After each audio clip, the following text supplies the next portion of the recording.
They're going to need their guys on the inside to get it done, and who better than Patrick Dangerfield? And for the Crows, Jordan Dawson, 20 coaches' votes across the first two rounds, has been dominant this season, a little bit quieter last week, but just can have a real impact on games, and the Crows are going to have to get him involved in the game, but the Cats are going to have to be aware of him. Absolutely. Thank you for that, Breakwater Meadowland. Have a real focus on making any steel project you're working on easy. Construction, landscaping or DIY, steel cut to your size. Check them out, 44 Leather Street in Breakwater. They are steel projects made easy at Breakwater Meadowland. Ground report now. This weather is absolutely magnificent. Just checking in with the bomb, thanks to Goddings, Geelong's Kubota dealers, tractors, excavators, mowers and more.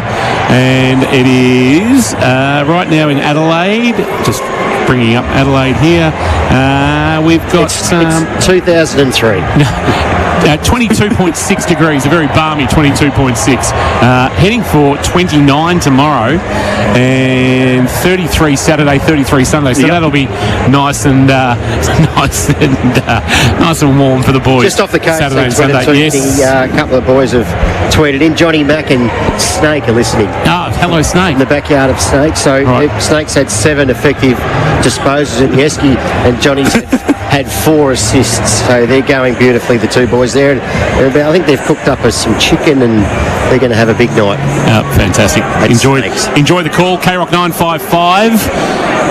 KROCfootball.live and the AFL app as well. KROCfootball.live if you want to be able to sync up the KROC call with the TV broadcast, whether it be the host broadcaster or the subscription broadcaster, you'll be able to head to KROCfootball.live and sync up that call. Boundary side, Jace Doherty's just relaxing back in Geelong tonight for Leopold Sportsman's Club. Went to Leopold Sporties last night, had a bit of a feed. Your complete family venue. I had the risotto special. It was actually absolutely magnificent. So thank you to Paul Kelly and all the team for hosting us at the Leopold Sporties, 135 Kensington Road in Leopold. We'll get you the toss of the coin. I don't think it's happened yet, Benny, has it? I think they haven't called the captains. It hasn't yet, Kingy. In yet, so we'll get to that very, very shortly. All important, although breeze-wise, men's, is that a little southerly? Just with looking at the flags on top of the... It's slightly north. So it's northeast, I guess. It's going towards the hills as such. And if you're listening at home, it's going towards the hill, the old scoreboard. But it's not going to do a lot. It never really is that blustery and breezy, particularly down at ground level here at Adelaide Oval. Just looks like a ripping ground to play footy on. It is. Luckily you weren't piloting the plane, Kingy. No. You've just gone, that's the southerly. He goes, no, it's actually I thought we're at the southern end of the ground, aren't we? Well, if you look at the flags right now, they are slightly going towards the scoreboard. So have a look at the one on the wing right there. Okay. Adelaide Oval. Is that more a westerly then? So that one there on the western side of the ground, which is the Sir Donald Bradman Pavilion, blowing towards the scoreboard. So there'd be a northeast. So going down towards the hill, maybe a 1-goal breeze, but there won't be a lot in it. All right. Love Adelaide. I would love them to actually have a ground in Harndorf. Would be a good place to go up and watch footy, I reckon. They'd need to upgrade that ground. I actually played a trial game there only 2 weeks ago on a Friday night. So I'd head there for and then head for a schnitzel afterwards. It's quite nice, the main street down there, Ben. You would love it. It's one of the better parts of the hills. Right. Real German influence in that part of the wood. Boys just wanted to know, would the wind be blowing towards North Adelaide? That's exactly where the wind is blowing right now. But so from the south, which isn't what I said at the start. I missed the toss of the coin, Benny. Did you pick it up? Yes. Dave's about to tell me. I did. Who won the toss, Davey Collins? Adelaide, and they're kicking towards us. They're kicking towards the south. Davey, who wins and by how much? Adelaide by 3. Points or goals? Goals. Thank you for that. Benjamin William Casanelli. Yeah, look, I'll have to go with my head, Kingy, and Geelong by 28. Geelong by 28. I'm optimistic. You've got to be optimistic. You're very optimistic. Dan Menzel, who wins and why and by how much? Stuart out, Rankin in is huge in this game. Adelaide for mine by 10 points. Thank you for that. Daniel Menzel in the experts chair for the Sporting Globe. The Sporting Globe Geelong Eat, Drink, Sports. We'll keep an eye on some Wombat Gully Plant Farm matchups. 201 Townsend Road in Moolap's where you'll find them with new stock arriving every day. For what it's worth, Adelaide tonight, hate to say say it, but I think they win by 24 points this evening. Geelong need to get a fast start. Then the Cats, well, straight away, De Koning to Phil Thorpe, Blitzarves to Walker, and O'Sullivan has the tough ask on Darcy Fogarty to get underway. And behind the footy is Holmes, Smith, Stanley, Atkins is already into Isaac Rankin in the middle, and Patrick Dangerfield. First quarter action for Harvey Norman. Here's Benny on K-Rock Footy. So it'll be Reece Stanley up against Riley O'Brien. 0-0 draw. Stanley goes with a second tap. Atkins tackled immediately by O'Brien. Ball's not coming out. We'll have a secondary stoppage. We'll get some Wombat Gully Plant Farm matchup shortly from Dan Menzel. Kingy already went through a couple there defensively for the Cats. They'll get the first inside 50. Manners hand pass to Atkins. A big high up and under. Bring Rainraker. 3 to Crow defenders are there. Ball hits the deck. Taken by Dawson. Immediately wrapped up by Dangerfield. Slipping through his Manor. Second touch. He's dispossessed. Smith gets it to Humphreys. Back to Cameron. Cameron will go on his non-preferred right. Puts it to the top of the square. Can he get a marking option? Stengel front and square. Crumb. Can he get ball to boot? He can't. Kicked away by the Crow defence. And fortuitously working up from half forward is Darcy Fogarty. Boys, I mentioned before the game the Breakwater Meadowland Steel Projects made easy head-to-head matchup was Dangerfield and Dawson. Well, they have gone head-to-head to start this game inside the centre square. Scholl at half-back received the kick from Fogarty, went back to help out his defence to the wing, looking for O'Brien to mark broadcast side of the ground. Spoil came from Stanley off the hands of the pack. Fogarty, handball release. Saligo got involved and now next to the boundary line. Quick kick around the corner. Walker's got away from Blitzarve. A little shimmy and then a little fend and then a left foot snap. It's one of the best you'll see. Oh, wonderful from Tex Walker. You've got to dip your lid to class like that. A little shimmy from the veteran on Blitzarves, then put the arm into the chest and a left foot snap. One of the better goals you'll see. A Metricon goal of the night as the Crows kicked their first. 1 straight 6. Geelong yet to score. Had to get up and about for that, Menz. That was a cracker. That was a cracking goal, boys. We spoke pre-game about does Tex Walker go on again next year if he gets the option. If you watch that, absolutely. His left foot, his opposite foot has been one of the most dynamic opposite foots in the league for a long time. And no surprise he's had a really nice finish there. Just want to talk about how it conspired though. Really well done from Saligo on the wing, who gave it to Peatling, who kicked it forward to Walker. Now Blitzarves played 20 metres proactively in front to try and chop it off. It ended up costing him in the end because Tex Walker sat goal side, got onto the end of it and kicked the first major of the game. He also failed to corral him there, Blitzarves. He had to force him back onto his left back inboard. He didn't. Out of the middle, the Cats might go forward again through Atkins. It's a wonky ball towards half forward. Stengel's there. So to Hinge, and the ball will go out for a throw in at half forward for the Cats. Wombat Gully Plant Farm matchups are plenty in this game. It looks like Michael Laney has actually gone to Jeremy Cameron to start this game, with Worrell going to Dangerfield inside the Cats forward 50. So the throw in is fisted forward by both ruckman and will go back outside the field of play to be thrown in again. Max Michaelini playing game number 50 tonight. Huge raps on Max Michaelini over here. Sounds like a sort of a beer, doesn't it? I'll have 3 Michaelinis. James Peatling also playing his 50th, the former Giant. From behind, Neil wins a tap down for the Cats. A rolling ball that Laird will track into the back pocket. He'll end of the ground. He drives a kick towards right half back. Dangerous. Getting in the way was Ollie Henry. Knocking it to ground and getting it away was Neil Bullen. It's weird to see him in the Crows jumper as they look to build off half back. Miller got involved. Loop one over the top. Asked a lot of Peatling, who ran out of bounds. Close. Happy to see him out. Boundary thrown. Brad Close likes this ground, Menz. Premiership player with Glenelg on this deck. Going back to 2019, I think, from memory. Glenelg's had some real success in recent times. Won the last 2 flags in the sample, but he has had some really good AFL games here too, Brad Close. It was good last week too. He had a quietish start to the year, but good last week against the Demons. Neil Bullen can't control the Thomas Williams Sharon. It goes out.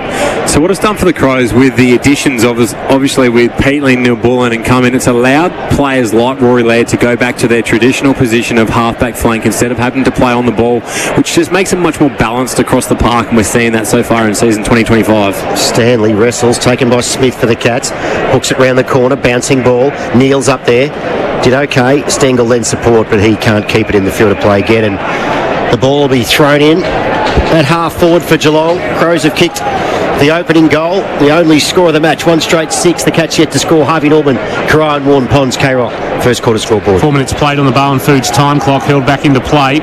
O'Brien winning the tap down to the front of the pack. It'll roll towards the broadcast wing boundary line. Bailey Smith did well, kept it alive. A handball to Manor. New 1-year deal during the week signed.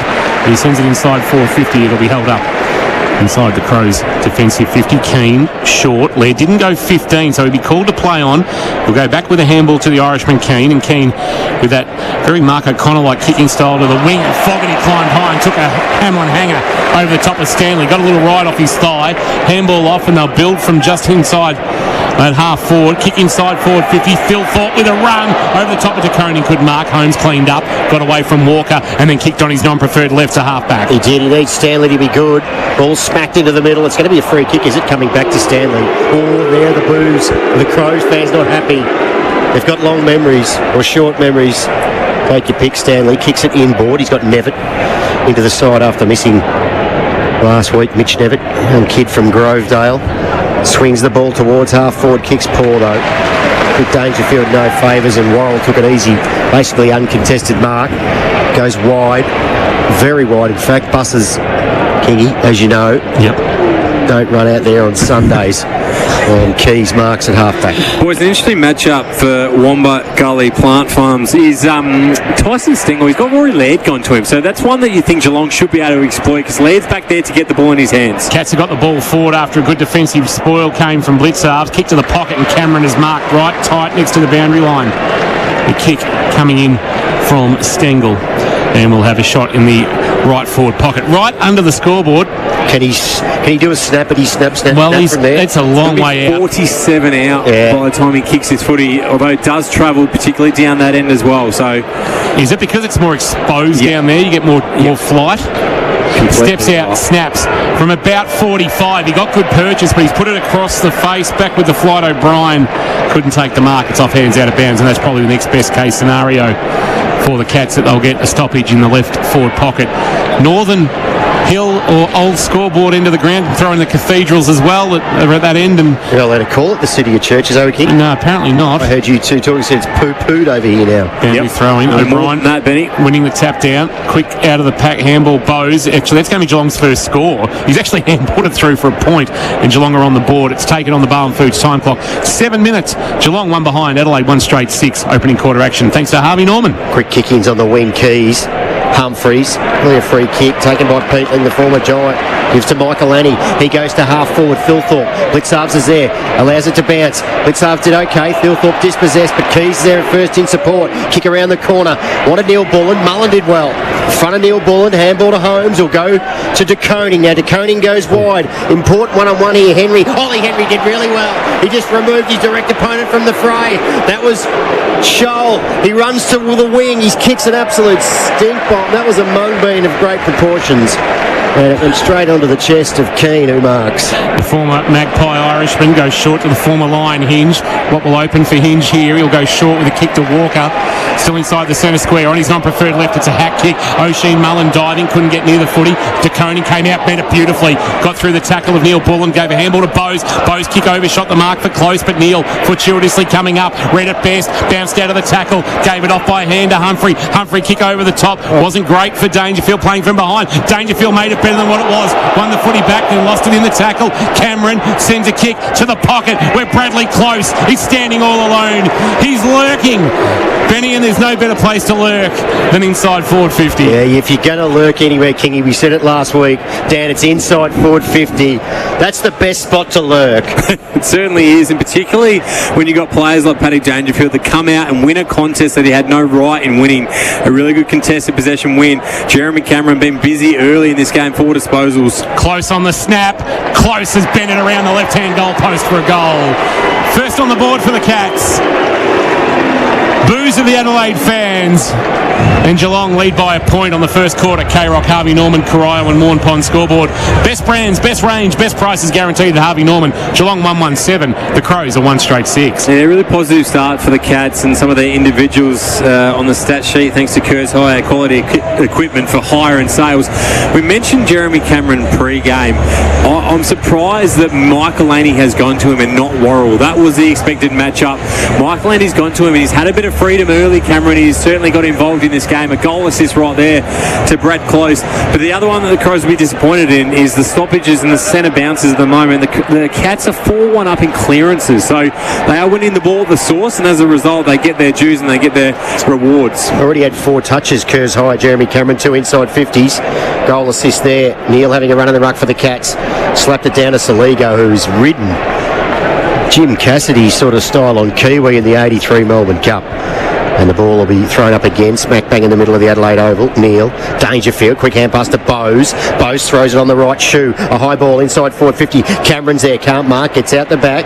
Well taken by Scholl, gives to Rankin. Rankin goes wide, Neil ball, and that kick will miss the mark. And dribbles out for a throw-in at half-back. Or just forward of the wing, I should say, for the Cats.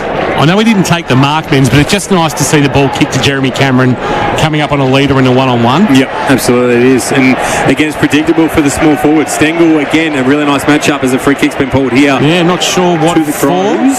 Tom Atkins is the man on the mark, but what's it been pulled for is the question. Well, Crows fans are not happy because they believe it should have been a 50-metre penalty for not giving it back. It's against Atkins, and a short kick is marked by Crouch, but he's still back of the wing. He knocked him over off the ball, Kingy, but it was absolutely horrific.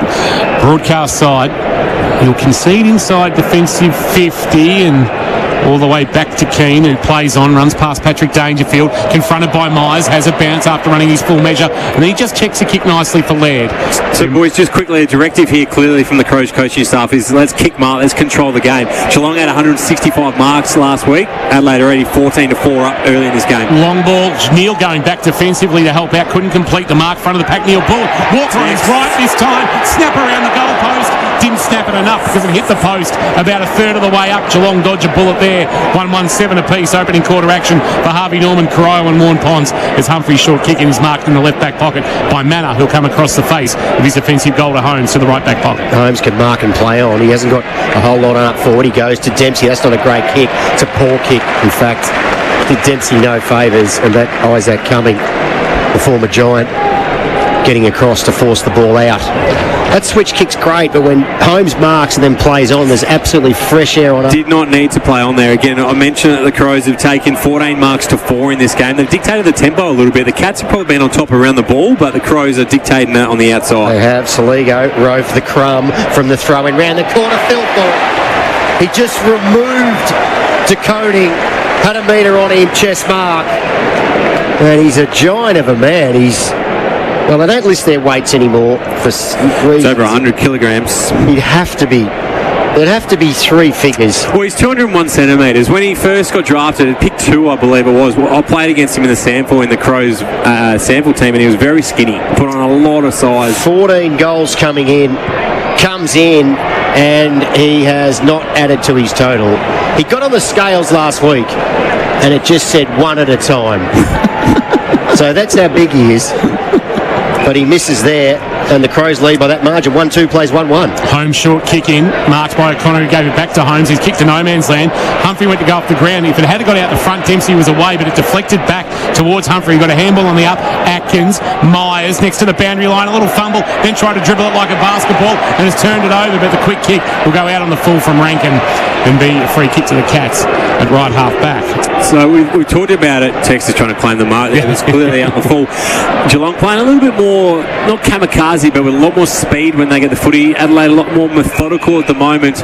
Both teams having some success. And both key forwards actually at either end of the ground looking good. Cameron looking good. Phil Thorpe's been busy as well as Tex Walker. Humphrey short to Bose short to Mullen, but they're still at the back edge of the centre square. Mullen's got to be precise. Wanted Nevitt, knocked away. Myers just couldn't get his hands on the footy. Rankin flicked it out to Crouch. Crouch to Nankervis. Half forward for the Crows. Off to Keys. Keys to a one-on-one. Oh, Humphreys was good. The two Cats spoiled each other and dribbling the goal through his curtain. Couple of Cats collide. Humphrey and O'Connor. He's a little bit sore, I reckon, too, Lawson Humphreys. He's got up ginger as he's heading towards the bench. Not sure if that's just part of a rotation or he's actually sore. Keep an eye on that for St John of God Hospital, caring for our community for 50 years. Lawson Humphreys just he's moseying from the ground, Benny. Is a word you don't get in very often into the call. No, you're right, King. He looks to be okay. He's taking his time getting off, and I don't think there's any medical staff going to him. He might just be stuffed, Hingy. So a mistake there from Mullen. Well, it's happened a couple of times now. We saw Ollie Henry do it before and they didn't get punished off the back of that turnover. This time Mullins does get punished.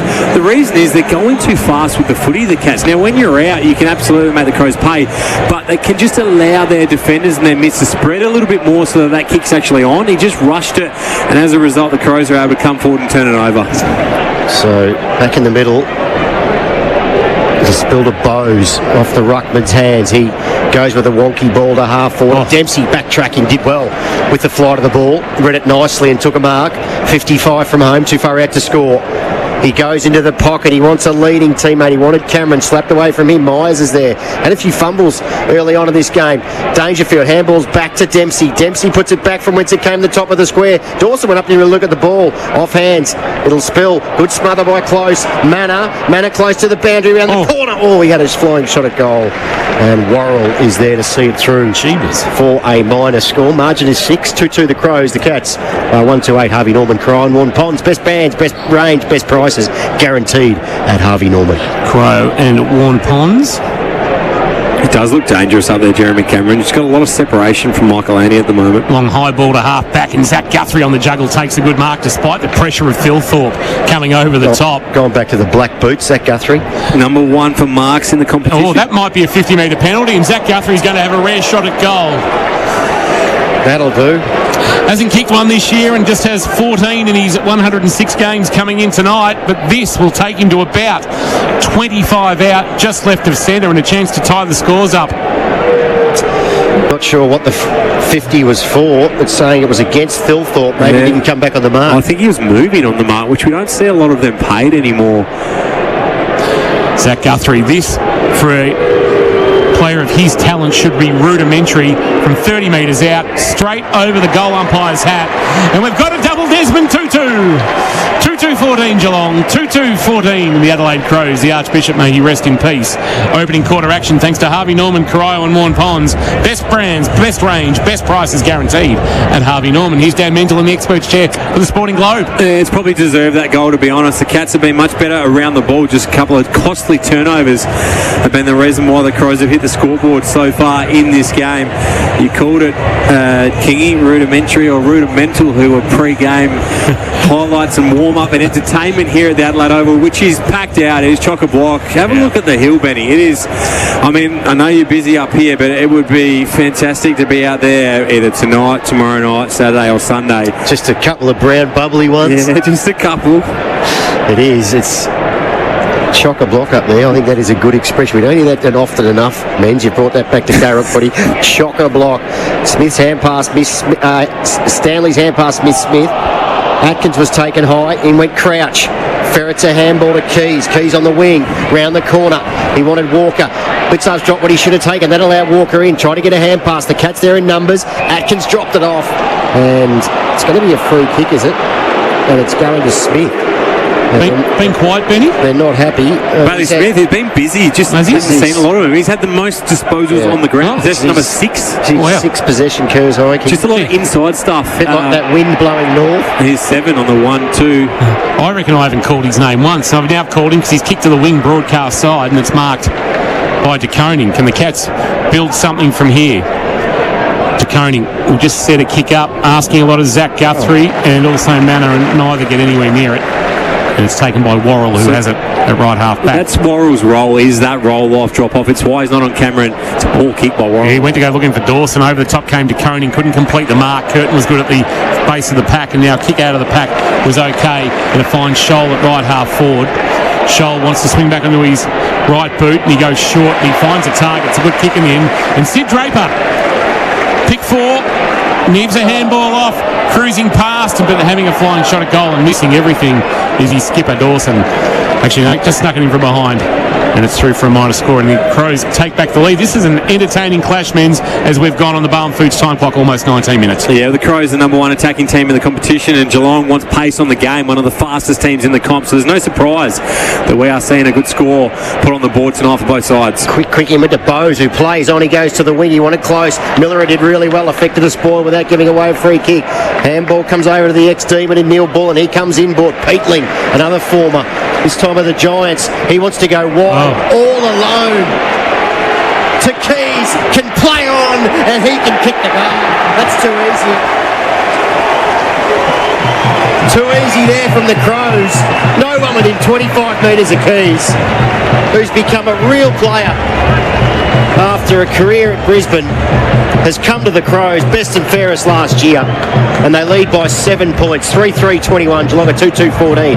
Harvey Norman, Crow and Warren Ponds, K-Rock, first quarter scoreboard. Right there, we're seeing that chain, one of the differences to the Adelaide Crows this season. Yes, Ben Keys finishes the goal, but Peatling is involved, and you've always asked the question about what Neil Bullen has added to this group.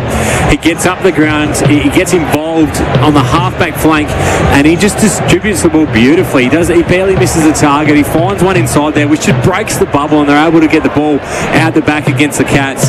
Such a value add for the Crows this season, Alex Neil Bullen, and Keys, a beautiful finish. 180 games of experience under the belt of Alex Neil Bullen, 176 of those in the navy blue and red. Bounce back in the middle. Can the Cats respond? O'Brien won the tap down. Holmes did the roving, got a handball release. Atkins has been good early, winning plenty of the footy, and now driving it inside 50. Cameron the target. Vancouver's the spoil, but knocked into the path of Ollie Henry. Henry went one way, ignored Dempsey, came back in board and found Dangerfield. Jeez, he played that well, Ollie Henry. A handball on the out. Shut up, you people. They're still booing. He's been gone 10 years, you clowns. The Crows fans, long memories, don't they? I remember when we played in that prelim final here, and he got a couple of big knocks, and the crowd was so loud when that happened. Look, Geelong, where are they in the game at the moment? They are dominating the clearance battle, 7-3 in the clearances. Kingy, you mentioned we barely called Bailey Smith. It's because he's winning the in and under contested possessions. They are on top around the ball at the moment, which is disappointing, and the Crows coaching staff won't be happy with that. This is going right over the goal umpire's hat. Patrick Dangerfield is now Geelong's leading goal kicker on the year. He's got 8. The former Adelaide Crow. He joins Cade Simpson tonight in equal 27th for the most games played, and he's got 8 goals for the Cats. 342 games, 343 goals, and Geelong back within a point, keep finding an answer. They move to 3-2-20. Trail the Crows 3-3-21, 21 and a half played first quarter. Barwon Foods time clock. Barwon Foods men's sells the freshest fish direct to you. Donga Road, North Geelong. Certainly does, and just mentioned the domination on the inside from the Cats so far. The Crows usually in games do have high possession winners. They have some of the highest possession winners on the ground. Ben Keys is at 6, Mark Keen's at 5. But if we look at the Cats, Bailey Smith with 7, Atkins with 6, Bowes with 6, Humphreys with 5, and Holmes with 5. So the Cats midfield right now, right on top in this game. Stats thanks to Kerrs Hire. Stanley to square off against Riley O'Brien. Stanley get over the top. O'Reilly. It's going to be a free kick, I think, to O'Brien. Yeah, being held. He was just got over the shoulder. Stanley. What's the free kick count, Also Benny? short memories, the Crows fans too. Handballs wide. He's got Scholl who come towards inside forward 50. Walker gets a run at it. He couldn't mark. Holmes with the crumb to Dempsey. Back into traffic. Dempsey got it to Holmes by hand to Humphreys. Back to Dempsey. He'll go to the wing, and his kick was a shocker. He missed his target. Taken by Keane, who's becoming a bit of a player for the Crows down back. He goes wide to Curtin, to Hinge, who's usually good on his left. Got time for a bounce. He's 60 out. Centering ball. Who'll get him? Oh, when Keys was like, couldn't mark. Walker with the spillings. Handball off the ground. Rankin kicks the goal. It's fast-flowing footy, and the Crows look dangerous each time they go inside forward 50. They've had 11 entries and kicked 4 goals, 3. Just fast ball movement killing the Cats at the moment, and the Crows lead by 7. 4-3 playing 3-2. Harvey Norman, Cry and Warren Ponds. Yeah, and there's a reason they look dangerous, Benny. It's because Geelong keep turning the ball over from half back with really poor decision making and then execution on their kicks, which means that their defence is out of position. So another turnover, this time by Dempsey. The Crows then get it inside forward 50, and we spoke about Tex Walker and does he play on next year. Another another great example there, just his footy IQ. He knows if he has a shot from effectively 6 metres out, it gets smothered. There's a Geelong player right there. So instead he gives a tunnelball handle underneath to Isaac Rankin, who another extremely smart player knows he doesn't need to pick the ball up and get tackled. He just soccers it off the ground and kicks the Crows 7 points clear. Bounce back in the middle. Stanley, O'Brien winning the tap down this time. Saligo at his feet, couldn't take it cleanly, trying to duck out of a tackle, taken high twice, surely free kick for Peatling. Umpire didn't see it that way. Kick towards a one-on-one. O'Sullivan against Walker. Inexperience versus experience there. Mullen in traffic, did well. Handball to Humphrey. Dempsey concedes back to O'Sullivan, who gives a handball back to Dempsey. Dempsey thought about handball and kicked it straight to Rankin about a metre away, who then gave it to Keys, who on a very, very tight angle has threaded a wonderful goal. An Ollie Dempsey mistake has gifted the Crows a goal, and they lead by 13. Ben Keys for a Metricon goal of the night contender, putting his team 13 points to the good. They move to 5-3-33. They lead the Cats 3-2-20. And that goal, thanks to Metricon, visit the Armstrong Creek display at Banksia Estate off Bowen Heads Road. That is some sort of goal. Won't be the goal of the night because Tex has already got the handle on that one, Menz. He does, but again, the concern for the Cats, we talked about this, was they're dominating around the ball. Now, all of a sudden, Adelaide wins the centre clearance and they get it inside 50 and they are capitalising. Benny, you talked about the low number of inside 50s for the score they put on the board.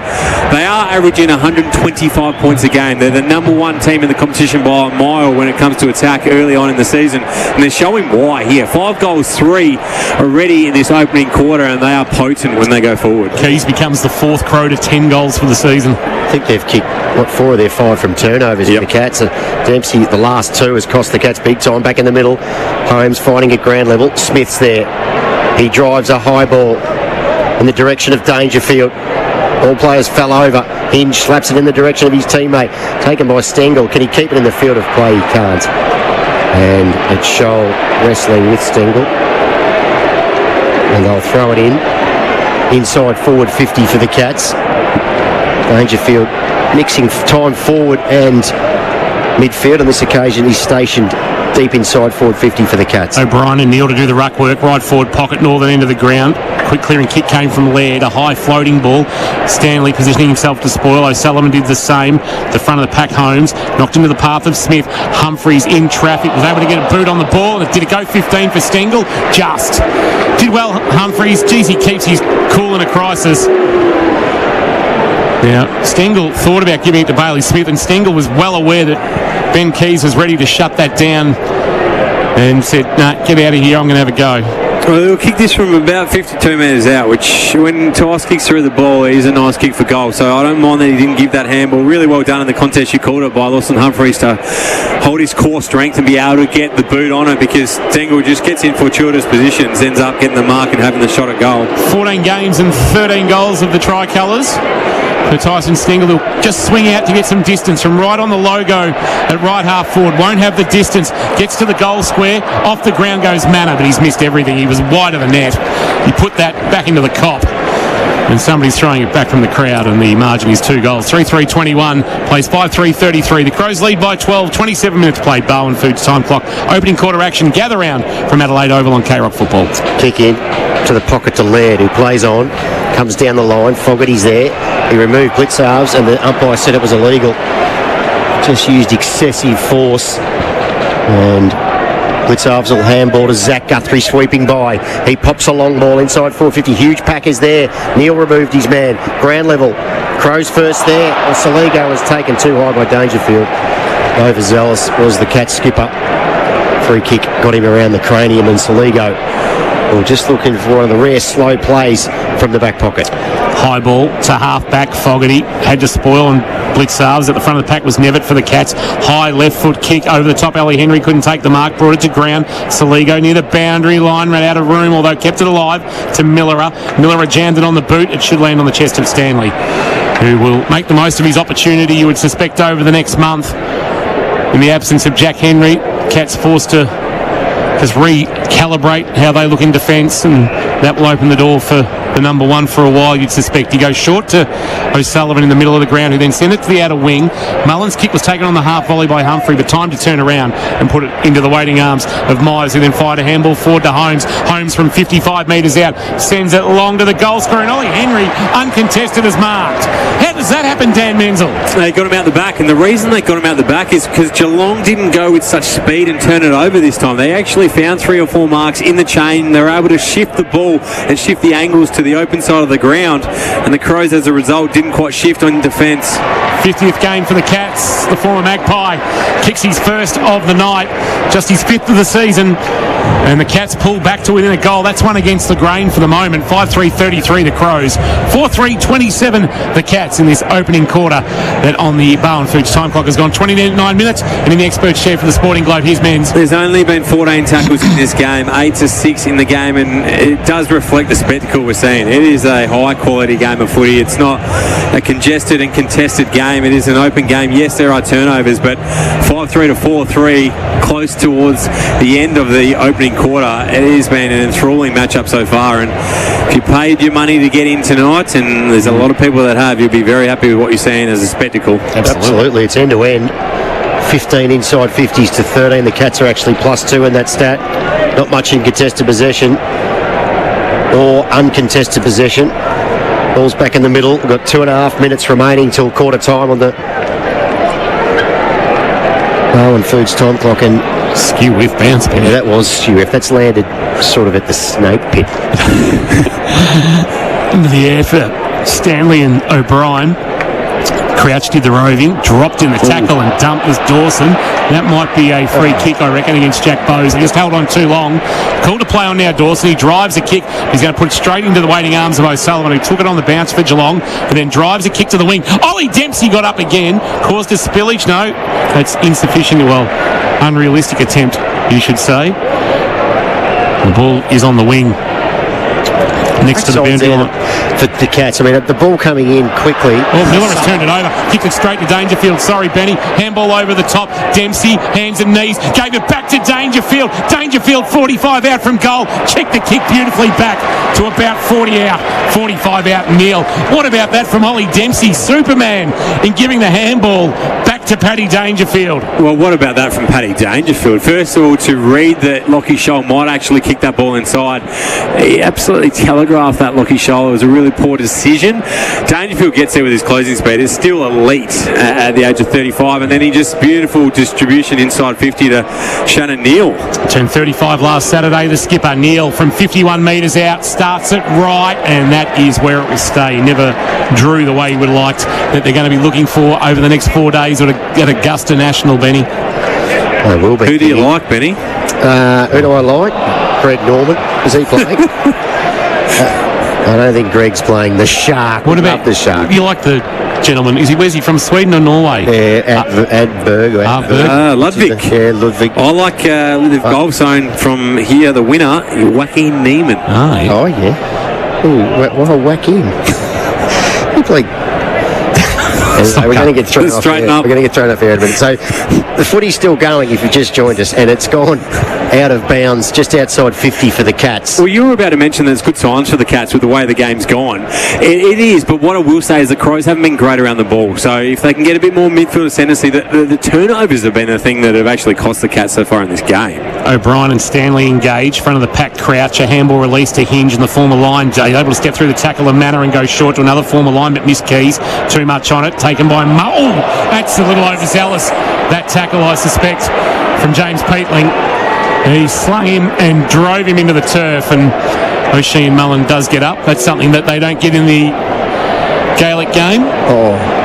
Mullen thinks he's Larry Mullen at the minute. High and long to half forward. Stanley late couldn't spoil Laird, who took the mark. Not a great kick from Mullen. Did no favours. He's turned a couple over Mullen, obviously, so far in this game, as well as a few others down back for the Cats. It's been the area that they need to clean up. Laird to the wing. Zach Guthrie will come with a run to spoil Fogarty. Front of the pack, Crouch. Dropped it onto the boot, but dropped it straight into the waiting arms of Myers, who sends it long, wanting his skipper. Back with the flight, couldn't take the mark. Good pressure though. Can he run into the loose footy? No. They can spy Nankervis to get the footy. Gee, that would have been handy. He would have had time, I reckon, to straighten up and put it through and tie the scores at quarter time. But one of the most energetic, frantic, frenetic, and any other adjective you want to use to describe something fast and free-flowing we've seen in the AFL season so far. What a way to open gather round. 9 goals between the two clubs. It's Geelong 4-3-27, trailing the Crows 5-3-33. A break. Gather round. First quarter done. Thanks to Harvey Norman, Corio and Warren Ponds. We're going to take a break and grab a fast twitch energy drink. We need one. Abco Cafe 24/7. Live, breathe, Carroll footy. Thanks to our number one ticket holder, Abco. Fueled by Abco Cafe 24/7.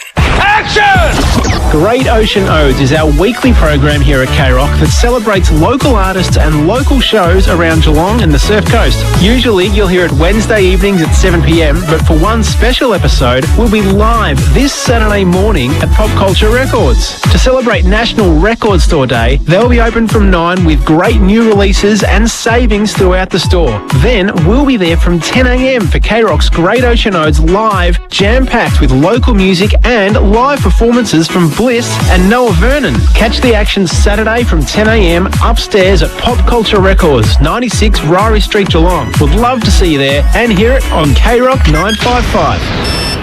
Get a good night's sleep with Harvey Norman, Corio and Warren Ponds. Quality mattresses by Tempur, Sealy Posturepedic, Sleepmaker and King Coil by A.H. Beard with major savings. Adjustable bed bases, bed frames, kids' bedroom furniture, bunk beds and storage pieces. Customizable Australian-made bedroom furniture to suit your space and style. Luxurious pillows, quilt covers, sheet sets and more. Get behind the cats this season with your locally owned and operated Harvey Norman, Corio and Warren Ponds. Tyre Power's Big Easter sale gives you the power to save on a huge range of Toyo tyres. Hop in and get the power of a sweet deal on Toyo tyres for your car or SUV. Buy 3 and get 1 free. That's buy 3 and get 1 free on selected Toyo tyres right now at Tyre Power. Get the power to have a safe Easter on the road with Tyre Power's Big Easter sale. Visit tyrepower.com.au or call 13 21 91 for your local independent owner. Breakwater Metalland. Steel projects made easy. Need your steel cut to any size while you wait? Easy. Need your order delivered anywhere within 50 Ks? Easy. Want a better choice of steel products like flat bar, RHS, SHS and angle steel products? Easy. At Breakwater Metalland, they love talking steel and they'll recommend the right products to make your job easy. For your construction, landscaping or DIY project, choose Breakwater Metalland for steel products made easy. breakwatermetalland.com.au. Time to take a look at the stats for the game so far. Thanks to Kerrs Hire, we have Bruce. Oh, yes. Well, we've got some exciting weekends ahead, that's for sure. They've got the range, the quality, a strong team. In fact, did you know they've clocked up over 40 years in Geelong? The Cats. They've been around a bit more than that, Bruce. Oh, no. Kerrs Hire. What about the stats for the game? Well, statistically, I shouldn't even be here. I've got a patio to pay. Kerrs Hire, North Geelong, Grovedale and Ocean Grove. KersHire.com.au. Thanks to our number one ticket holders, Abco. Fueled by Abco Cafe 24/7. Walker's got away from Blitzar. A little shimmy, and then a little fend, and then a left foot snap. It's one of the best you'll see. Oh, wonderful from Tex Walker. You've got to tip your lid to class like that. Crouch to Nankervis. Half forward for the Crows. Off to Keys. Keys to a one-on-one. Oh, Humphries was good, but two Cats spoiled each other and dribbling the goal. Through his turn. He goes wide to Curtin, to Hinge. He's usually good on his left, but time for a bounce. He's 60 out, centering ball. Who'll get him? Oh, wait, Keys was like, good enough. Walking with his Billings. Handball off the ground, random gets the goal. Yeah, plenty of highlights in that opening quarter. The Crows probably more spectacular with their goal kicking, as you could tell by that little package put together by Matty at K-Rock HQ. 5-3-33. They lead the Cats 4-3-27. Good evening to Carolyn West, who's watching the game live on TV in the mountains in Sri Lanka and listening to K-Rock. Really? Through KRockFootball.live. So, Carolyn, a very good evening to you. Hope you're enjoying the call. And also a message from Chuka Wood. Can you tell Benny it's called the Gastro Round? All right. Is that Jamie Chukawood? Yeah, it is. Yes, Chuka can. Yeah, he's good on the old shark biscuit, Chuka. He loves it. Right. Quarter time. No He loves injuries his cats too. of real note He and for Freddie will be listening. St John of God, caring for our community for 50 years, and of course thanks to Leopold Sporties as well. Leopold Sporties, your complete family venue. But Benny, some key numbers please for Kerrs Hire. Quality equipment for hire and sales. Jamie, no. Jared, all the team. The whole team at Kerrs Hire. Looking at the stats, the Kerrs Hire stats reflect the scoreboard. There's only 5 points the difference. There's nothing in the effective disposals. Contested possession, Adelaide at +3. It's been very low. Dan mentioned on the tackle count. Only 9 the Cats, 7 the Crows. So it's been free-flowing. Not a lot of pressure in terms of tackle pressure. Clearances 9-8 in favour of the Crows. I can tell you that Geelong are the only team to kick a goal from stoppage. They kick 1 goal 1. The Crows just the one behind. Nothing in the uncontested possession, and Geelong were +3 and inside 50, 17-14. Individually, Bailey Smith had 9 touches, 8 of those effective, 6 contested, 2 clearances. Lawson Humphries off half-back had 9. Ollie Dempsey had 8, did make a couple of mistakes. Ollie Dempsey, which cost the Cats goals. Max Holmes, 8, playing predominantly across half-back. Bowes was pretty good. He's had an up-and-down start to the year. Bowes had 7 touches, Atkins 6 touches and 3 tackles. Manor also had the 5 possessions for the Crows. Keys 7 touches and 2 goals. Laird 6 and Miller a 6. Thank you, Benny. In the experts chair, Dan Menzel for the Sporting Globe. What are your takeaways from that opening term, Menz? Yeah, it was a lightning opening term for both of these sides. I mean, the Cats were dominant early around the ball, and then the Crows were able to get some ascendancy and actually even up the clearance battle. But it was the turnovers across half-back for the Cats, which has cost them and actually meant that they trail at quarter time by the 5 points. Even in a lot of the other statistical categories, which Benny just mentioned, Dangerfield influential in the first quarter. Dawson, on the other hand, the Crow skipper, only the 5 touches will look to lift in this second term. Second quarter action thanks to Hamlin Holmes. Here's Benny.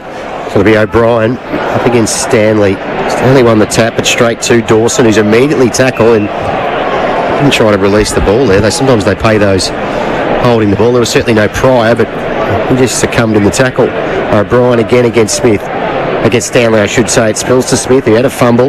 Dawson went off the ground towards half forward. Bouncing ball. Blitzarves is there. Did okay, attacked it, but then he's wrapped up immediately by Walker. And the umpire says, give it to me, I'll throw it up. We're still inside the centre square here on a picturesque night in Adelaide. Thanks to Goddings, ground report, hard and fast track. Here's Atkins, who's been good tonight, jamming on the boot. Not a great kick because Miller will track it towards right half back, takes it on the bounce. A little shimmy, then a handball. At close quarters led to Michael Lanny, but turned it over. Close, did well. Atkins to Holmes, to Smith. Smith trying to find to the advantage of Dangerfield. Worrell with him. Worrell from behind the spoil. Free kick for a hold. It's over the shoulder, Worrell, who then argues the toss with the umpire, and that won't be turned over. He is a tough matchup one-on-one, Men's. Is the Cat skipper. He certainly is. He's just so good with his body control. He knows that kick wasn't even a great kick from Bailey Smith. He just knows where to put his body to get in the right position. Worrell out-pointed there, and it came off the back of Michael Laney's turnover. Just rushed that handball, and probably under that much heat, he probably could have thrown it on the boot. Just interestingly, Wombat Gully in this second term to start it. Lawson Humphries super in the first term with 9 disposals, but he is playing on Ben Keys, who kicked 2 and had 7, was probably the best player on the ground in that opening term. So one to watch for Humphries at half-back, as Dangerfield up there with Keys as the best player on the ground. Well, kick from around 45, right forward pocket. Sends it on its way, starts it right, and it just won't work back enough. So through for a minor score, and the margin is back to 4 to the good of the Crows. Second quarter action thanks to Hamlin Holmes. 5-3-33 the Crows. The Cats now 4-5-29. So Hinge. Do they call him Door? Hinge plays on it and goes definitely wide. not. And it's marked by Cumming, who goes over the top to Neil Ball, and they've got out of the back half a bit easily for mine. Neil Ball and down the line. He wanted Walker slapped away. Saligo's first there. Well tackled by Stanley. Good defensive work from the big man. O'Sullivan handballs to Smith for the Cats. He comes back towards half forward. He needs. Oh, good big. Hinge went up and he was taken ball and all by Dangerfield, and they're into Dangerfield. Free kick to Hinge. He wants to play him quickly. Centre half back. He's got Rankin. He'll switch to the opposite half back flank, and he's got 3 beers, please, Michael Lanny. He comes wide, and one-handed was Dawson. Oh, fortuitously came back to him off the shins of Holmes. Dawson hasn't got much on. He dances around Myers pretty easily. Myers has been quiet, goes to half forward. Walker! That was too easy. Myers wasn't great in that first quarter. In fact, he just had the one kick, and Dawson danced around him there far too easily and sets up the big Texan. He did, Jordan Dawson, and we talked about Paddy Dangerfield only needs 20 disposals to really have an impact on this game. Jordan Dawson is that for the Adelaide Crows. He just distributes and uses the ball beautifully. That kick there, he kicked the ball and he forced Taylor Walker to come onto it. It was a really nice kick. Tex obviously takes the mark and is going to have a shot from around about 50 metres out in front of the hill, in front of the old scoreboard. 1-1 Tex from 5 touches. 48, he's kicked it. He's kicked a beautiful ball. Oh, he's missed. It just had a little bit too much waft and puffed on it, and it went right of the stick. I thought it was angling through Kingy, but it missed. And Cat fans breathe a sigh of release. 5-4 plays 4-5, 5-point ball game. Hamlin Holmes. A-Rock's second quarter. Zach Guthrie trots off into the left back pocket and then drives it long towards left half back. Big fly over the top. Neil could mark to Koning, the unlikely rover. Jammed it on the boot but didn't get real carry on the kick. Stengel was trying to get out the back. Miller stood his ground, took the mark on the chest. Boys, one player that does need to get busy is Jeremy Cameron. Hasn't had a touch for over 20 minutes right now. He looked really imposing early in this game, but just hasn't found it in the last 20 minutes of footy. Miller went inside defensive 50 to Worrell as they looked to open up the broadcast side of the ground. Rankin went looking for a leading O'Brien. Dempsey got in the way, brought it to ground. And the numbers are there, including Peatling with a good kick around the corner. Finds the marking target, and they'll go inside forward 50 here, the Crows. Long ball to Shank off the boot. It's going to work out all right. Keys a handball, and Fogarty will stroll into the open goal as easy as you like. So they went from hemming them in on the boundary line, the Cats, to being exposed in the corridor, and the margin's back out to 11 points to the good of Adelaide. 6-4-40 playing 4-5-29. Second quarter, K-Rock, Hamlin Holmes action.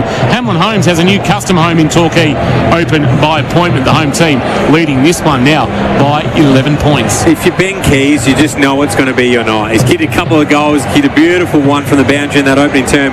Jake Soligo has kicked out of his shin. It has spun sideways and landed in Keys' lap. He's obviously given the handball onto Fogarty, who's kicked the goal, but everything turned into goal at the moment for Ben Keys. Absolutely. That was a mung bean that went straight onto his chest. Do you reckon they'd make room for him in the Brisbane side now? It's turned into a very good footballer. One of the best and fairest, as Benny mentioned, last season. So back in the middle, Cats have to respond. 0-0 draw from the ruck. Nevitt's there. Holmes tries to go off the ground, but Soligo actually picked the ball up. Went to Peatling. He went round the corner. Blitzarves first up in front of Walker, but tackled. Ball dispossessed. Cumming on the left. Cumming's low down ball is good, and Fogarty's marked. Blitzarves is stiff there because that ball just sat up on its point. He became a sitting duck. So Fogarty, we heard men say he's one of the best set shots, if not the best set shot in the competition. He is, in my opinion, and I think in a lot of other people's opinion, particularly those involved with Adelaide, believe he is the best set shot in the competition as he lines up from about 48 out. For his second goal in about 2 minutes. Comes in. Look at that. Jeez, he's hit that beautifully. He's hit that beautifully. Straight over the goal umpire's hat. 2 goals in a minute. Puts a bit of hurt on the Cats. Margin is 17. 7-4-46. Geelong a 4-5-29 in this second term, thanks to Hamlin Holmes. New custom homes in Torquay, opened by appointment. Yeah, he's unlucky there. You talk about Blitzarves and the bounce. O'Sullivan's unlucky. He's got the job on Fogarty. He leads up on him, and you talk about it with Fogarty. You can't give him the lead up because he's such a good shot at goal. So you've almost got to take that front space on him and roll the dice a little bit with him getting you out the back.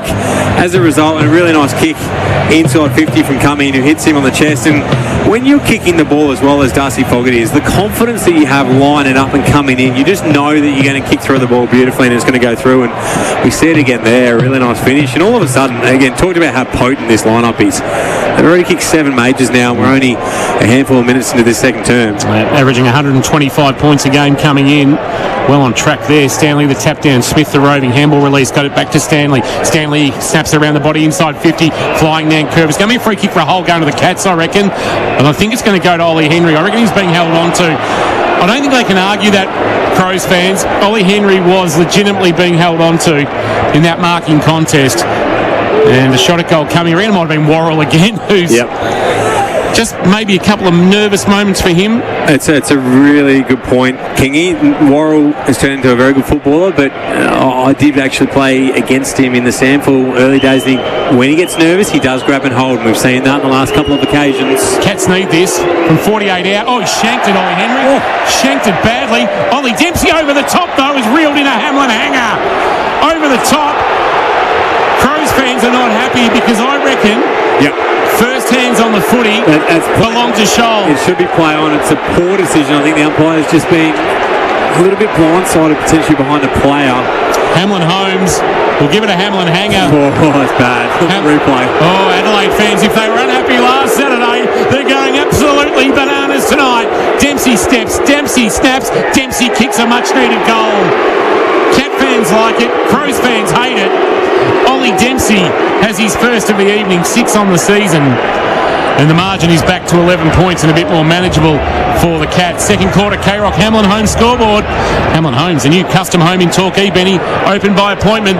Geelong on the scoreboard, move to 5-5-35. They trail the Crows 7-4, 46. 9 minutes played on the Barn Foods time clock. Here's Mans. There haven't been many free kicks made in this game, Benny, but there's the howler against the Crows fans.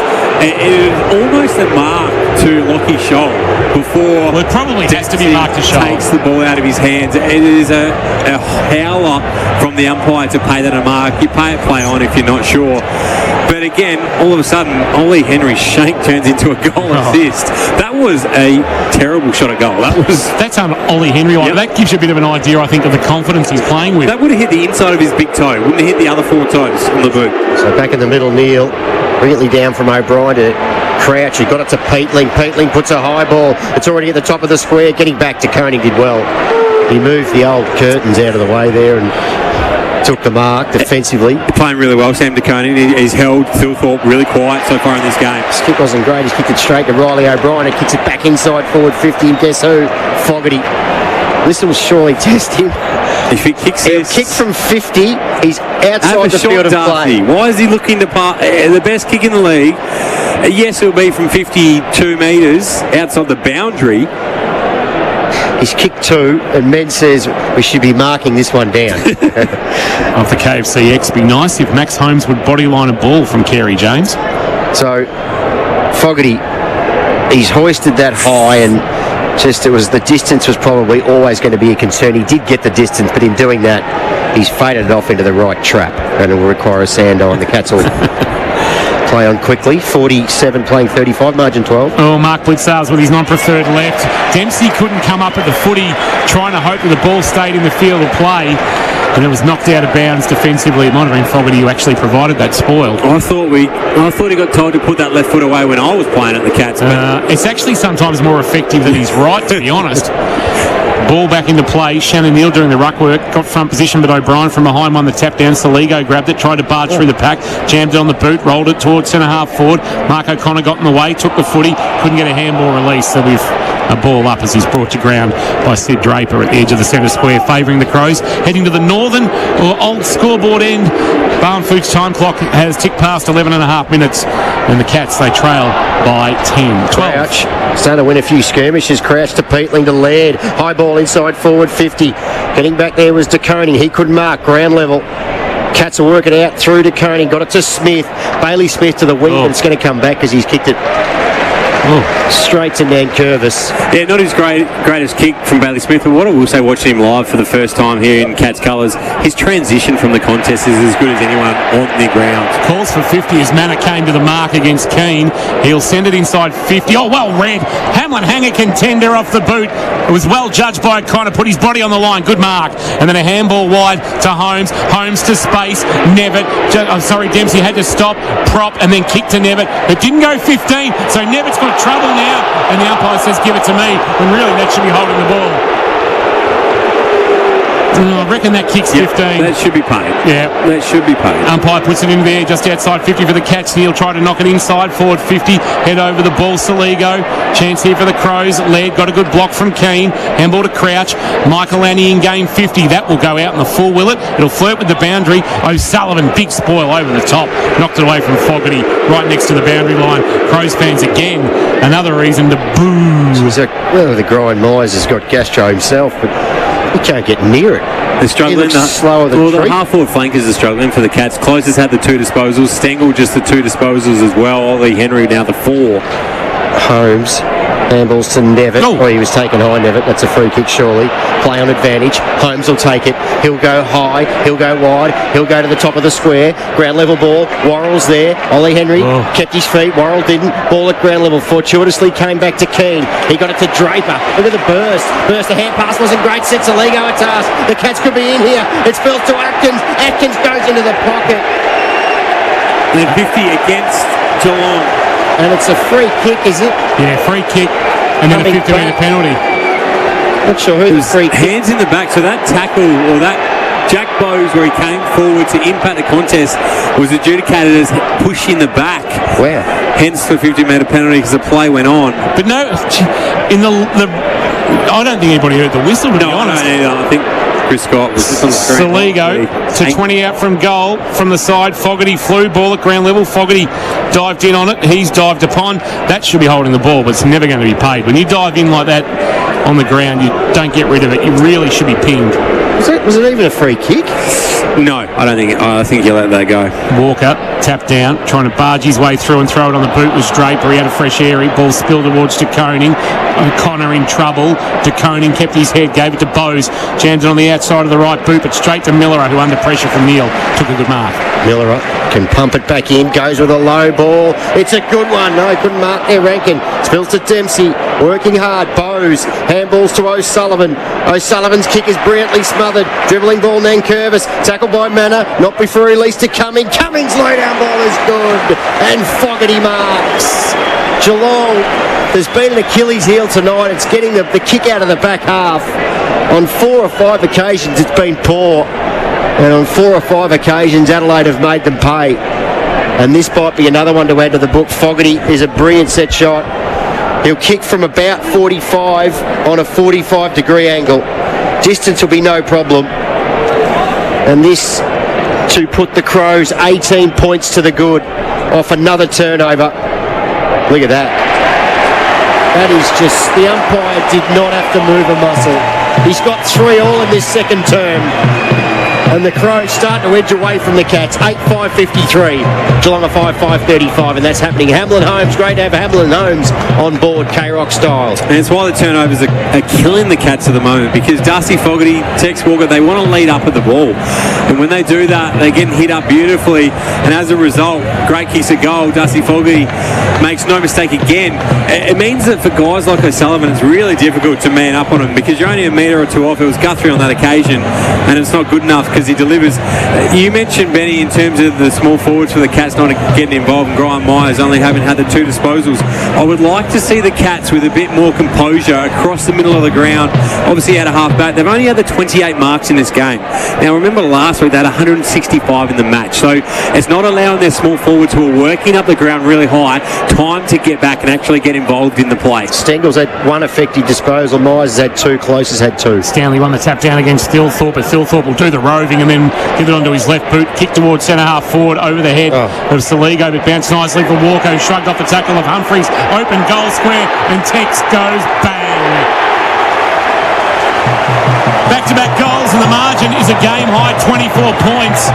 Walker has got 2, and that was all a little bit too easy. Stanley won the ruck contest, but nobody came at the footy, and Thilthorpe just went back and tracked it. That's just unforgivable that the opposing ruckman can go back and track the footy and set his team up after losing the tap. Second quarter, K-Rock Hamlin home scoreboard. It's the Cats now trailing 5-5-35. The Crows have stolen a march, 9-5-59.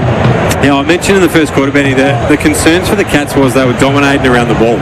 Adelaide have now started to win more and more contests around the footy and are making them pay. They're winning the clearance battle 16-12 now.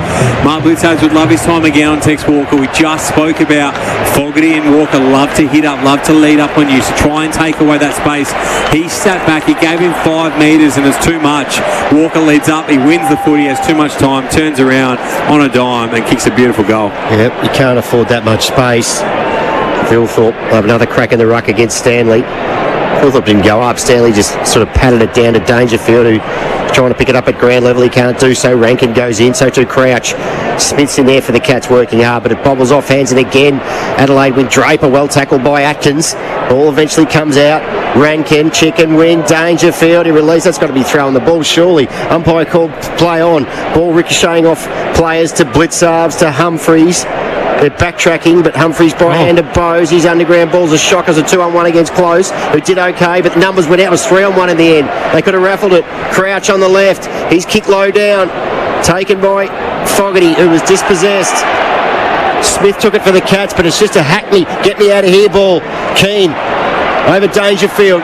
Comes back to Nankervis. I seem to have more numbers. We need a head count. Nankervis goes down the line, and it's marked by Dawson, and they got numbers all over the place, the Crows. Yeah, just sitting back, the Cats midfielders at the moment. Inside 50, wanted Fogarty. Good spoil. Blitzarves, front of the pack. Saligo. Quick kick inside 50. Down low. Mark taken. Yes. There was a slips catch, and it's Benny Keys. That shouldn't happen. I spoke about it and just mentioned that they were sitting back, the Cats defenders and midfielders, because they are under the pump at the moment, and it just naturally happens. You do just hedge towards your defensive goal.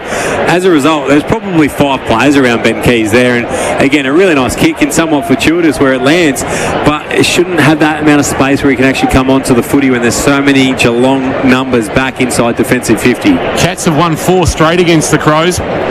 That looks like ending right now. Keys with stuttering approach, and then from 35 absolutely threads it. He's got his third, and the margin all of a sudden in the blink of an eye is 30 points, and Geelong have got some work to do. A 5-goal burst in this second quarter. The Cats have kicked just the one on the Hamlin Homes K-Rock scoreboard. Hamlin Homes, a new custom home in Torquay, open by appointment. If you're looking to build or wanting to build in Torquay, you won't want to miss your chance to see this home. 19.5 minutes played. Adelaide 10-5-65. Geelong stagnant on 5-5-35. Look, the Crows have lifted their pressure. They're better around the ball. We talked about the clearance battle and how they're on top at the moment. But again, it starts with the Cats. If we take you back a couple of possessions before that goal, Bowes out of the back line, not under a lot of pressure, and misses the kick. So what it does is then it means that the pressure is just transferred onto the next teammate, next player, and we see that as a result. It's been now 4 or 5 goals in this game, turnovers from half-back from the Cats. So, crisis for the Cats at the moment. Dawson, it's a play on advantage. He'll take it. Cats stopped. Dawson puts them back inside forward 50. Blitzarves came up to mark. He was spoiled by his own teammate in O'Connor. Spills to Peatling. Out of trouble. Hand pass was low down. Keys, who's been on fire, kept his feet. O'Connor fell over. Two mistakes in 30 seconds from O'Connor. Ball comes back out to Peatling again. Peatling puts it to the top of the square, and marking for the Cats defensively is Bowes. And they just need to take the air out of this game for a couple of minutes. The Cats, they can't afford this frenetic footy to continue us. They will go in best part of 50 points behind at half time. Into the right back pocket, O'Connor.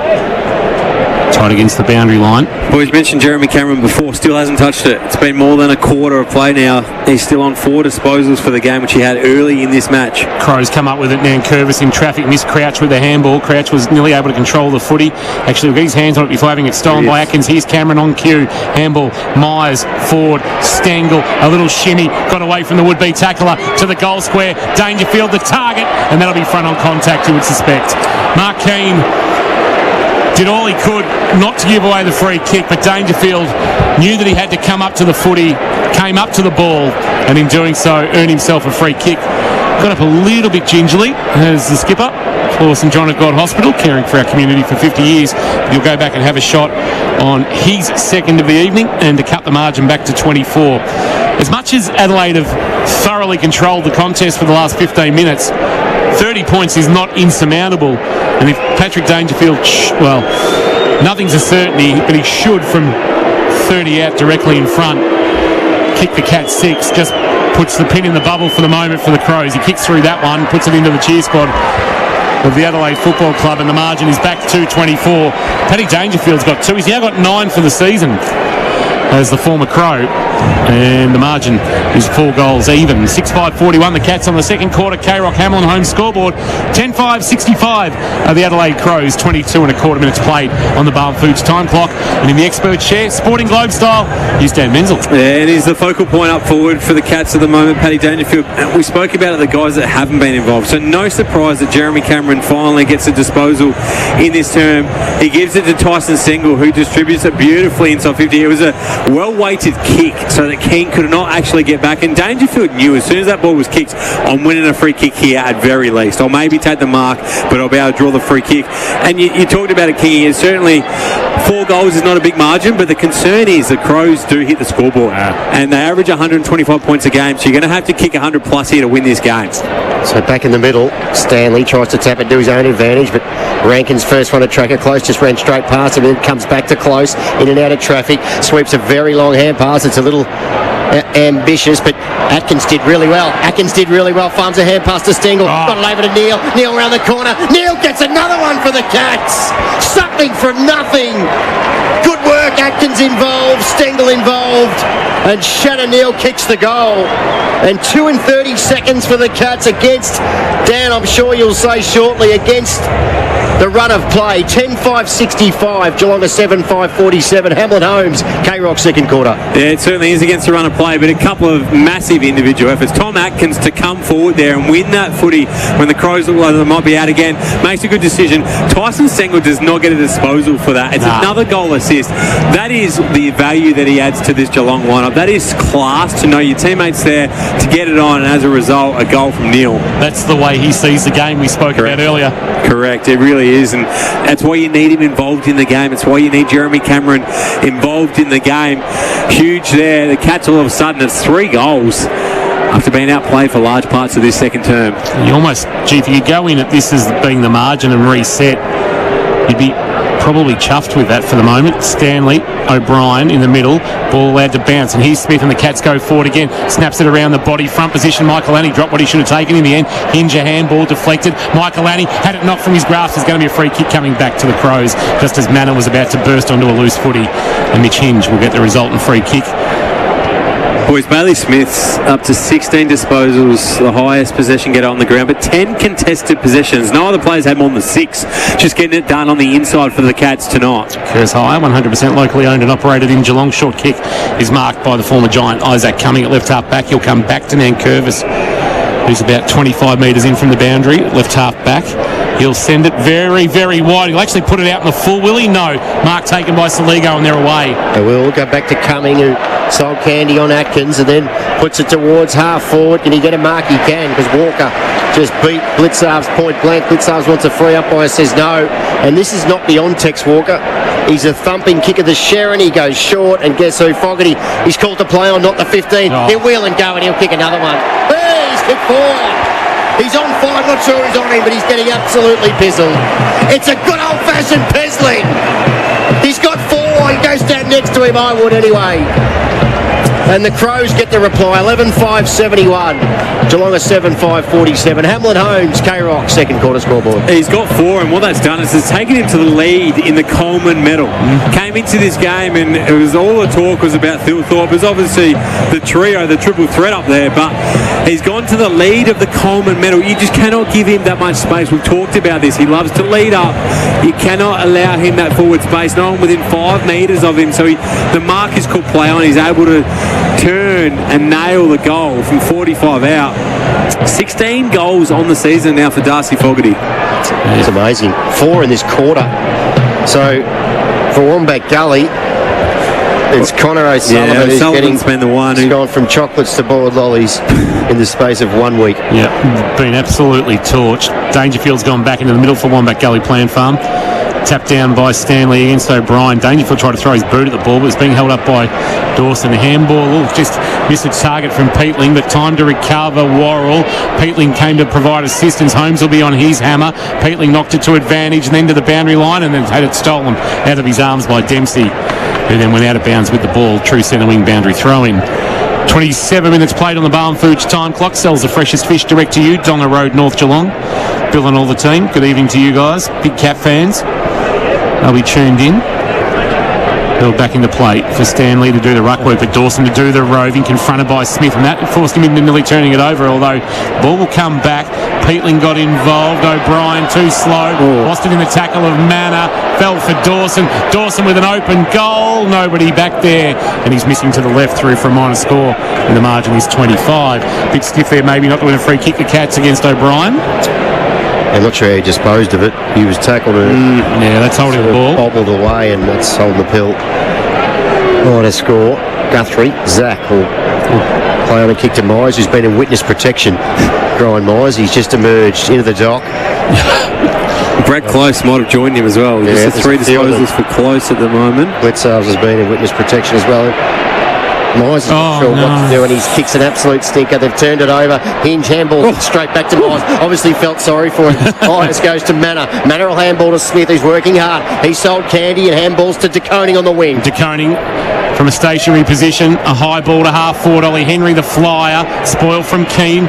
Former Magpie as well. Stengel, front of the pack, held the handball back. Myers, Henry, got to be a quick release. Is to Nevitt, just inside the centre square, to the pocket. Cameron, his target. Cameron! Can he stamp himself on the contest? Juggling mark against Michael Annie. Kick was good to advantage.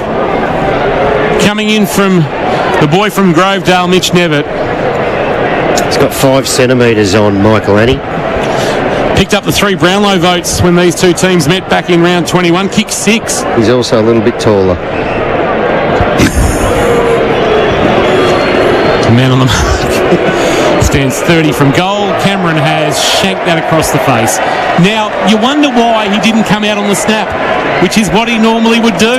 When you're lacking confidence, Kingy, you usually go away from what you do when you're playing well. So I didn't catch that, Benny, but Mitch Hinge was put to ground by Paddy Dangerfield in a 50-metre penalty. He was. The kick-in went to Hinge, and Dangerfield thought it was going to not be paid the required distance, so he went in and bumped him thinking it was going to be play on. It wasn't. The umpire marched him about 400 metres downfield. The ball's gone wide to Crouch, who's got the socks up. We love to see that. He's the only player out there, is he, with socks up? Danger. Crouch goes into forward 50 and Nevitt. Youngster getting back and taking a defensive mark. That's good to see. Mitch Nevitt, local product, is finding his way in AFL. Just his 18th game tonight. Comes wide. He wants Ollie Henry, who marks. Received from Holmes, and Ollie Henry plays on, and that's not a great kick. No. He wheeled and go, tried to kick it to Myers, but he kicked it straight to Keane. He did, and then Keane went short, and Keys got it back at the wing. Yeah, they'll get here. Although the kick was partially smothered by Blitzarves, that'll open the door for potentially O'Connor, although in the end it's knocked out of bounds, and we'll get a boundary throw-in. 30 minutes played, second quarter. Barn Foods time clock, second term action thanks to Hamlin Homes. Josh and the team, if you're looking to build or wanting to buy in Torquay, you won't want to miss your chance to see their new custom home in Torquay that's open by appointment. Can Geelong find one? Get this margin back to 3 goals at the main break. Tapped down by Stanley. A couple of cats are there, including Ollie Henry. Also over at his Manor, trying to ferret it out. Couldn't. Dawson had his kick smothered. Nevitt actually took possession of the footy by smothering the ball. Was pretty impressive. But then Dawson wrapped him up, stopped him on the outer side logo. We'll get a ball up. It looks like the Cats men's have perhaps got an extra around the ball. Crows have got an extra behind the ball. Nevitt will rove the crumb and then kick to half forward, but Keane. He only went up 1 minute, he should have gone 2. Myers went off the ground. That was clever. Got it to Cameron in the pocket. Cameron pulls the kick. Stengel going back. Can't mark. Can he find it at ground level? He can. He'll go this way. And he's gone. Handball. Got it to Dempsey. Dempsey got it to Bowes. And Bowes kicks the goal. Core strength from Stengel. He looked to be gone, but somehow was able to ferret a hand pass out, and we love a ferreted hand pass. They're the best sort inside forward 50. Cats get the goal, and the goal you called on, Kingy. Margin back to 18, 8-6, playing 11-6 in the shadows of half-time. Hamlin Holmes, K-Rock, second quarter. Yeah, he's been a massive player in the last 3 goals for the Cats. Tyson Stengel, a beautiful kick from Jeremy Cameron back inside. He is so difficult to tackle and take the ground, and gets that handball out. Dempsey then gets it off to Bowes, who smart dribble kick below the Crows defender to keep the goal. Really important goal leading into half-time. You talked about it, Benny, in terms of the Crows having an extra number back, the Cats having an extra number around the ball. The Crows have been on top in the clearances in this quarter, so Geelong obviously put 1 extra in there.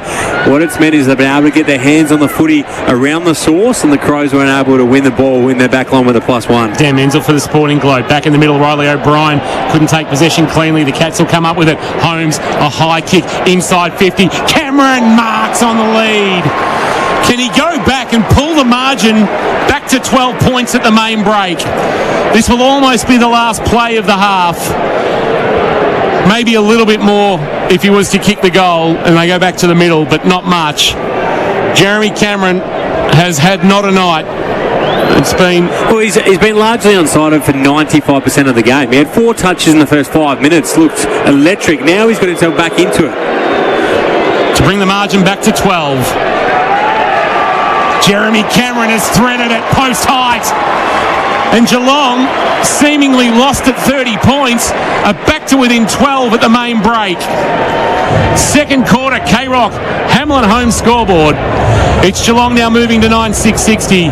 They trail the Crows 11,672. A free-flowing, fun game of footy to watch in Geelong, and well back into the contest, men's. You mentioned the clearances before we get to men's. You mentioned the clearances, men's. Probably helped get the Cats back into the game in the last 4 or 5 minutes. They've actually kicked across the course of that first half. They've kicked 5-1 to 2-2 from clearances. Yeah, and 2 of them have come from the last couple. They have been much better around the ball in the last 6 or 7 minutes, which has made a real difference to get them back into this game. We talked about spectacle. 72 to 60. It's not even half time yet. It has been some sort of game. Any of those punters who took the maybe 100, 180 on the score would be a little disappointed. Back in the middle, rolling ball. There's going to be a free kick. Is there coming back? Which way? It's going to go to the Cats. They're going to run out of time. Dangerfield knows it's not enough time. Takes on the man on the mark, and just as he kicks inside 50, a shank, the siren sounds. And we'll go to the main break, having watched one of the best halves of footy that this game can serve up. Momentum shifts, quality goals, slick ball movement. It's had it all through the opening half of footy in that second term, thanks to Hamlin Holmes, where the Crows, they banged on 6, and the Cats, they banged on 5, and the margin is 12. A cracking second half coming up. We're going to catch our breath. We need a fast twitch energy drink from APCO Cafe 24/7, and we'll be back on the other side of this. It's the Crows by 12 points to open gather round from the Adelaide Oval. Live, breathe, Carrot footy. Thanks to our #1 ticket holder, APCO. Fueled by APCO Cafe 24/7. Tom, Lee and Loggy, Geelong's favourite way to wake up. A guy that loves everything about birds, so much so that he's sort of built his life around them, is Sean Dooley. He's the Senior Public Affairs Advisor at BirdLife Australia, which is not a dating website. Oh, no, it's actually about birds. And to Sean we say... Good morning. Are you allowed to say that on the radio? Tom, Lee and Loggy, 6 a.m. weekdays. K-Rock 955. Mimosa Homes Made For You promotion. Ends April 27. Time to buy a new computer. Harvey Norman has the largest range of computers in Geelong. Laptops from just $499, desktops from $699, and the full range of Apple PCs. Want a computer for gaming? We've got it. Need a computer for business? We've got it. Need a computer for study? We've got it. No matter what computer you need, we've got you covered. With interest-free terms available and our best price guarantee, you'll always get the best deal. Harvey Norman, Geelong's #1 computer destination. Time to take a look at the stats for the game so far. Thanks to Kerrs Hire, we have Bruce. Oh, yes. Well, we've got some exciting weekends ahead, that's for sure. They've got the range, the quality, a strong team. In fact, did you know they've clocked up over 40 years in Geelong? The Cats, they've been around a bit more than that, Bruce. Oh, no. Kerrs Hire. What about the stats for the game? Well, statistically, I shouldn't even be here. I've got a patio to pay. Kerrs Hire, North Geelong, Grovedale and Ocean Grove. KerrsHire.com.au. Since a bloke named Bill started cutting timber in a mill back in 1980, Barwon Timber's been the builder's best mate ever since. Whether you're stick framing or need prefab frames and trusses, Barwon Timber's got what you need for every building stage. Geelong owned and operated with trade quality products in stock, ready to go. Barwon Timber, Fellmongers Road, Breakwater. The team that builders just keep coming back for.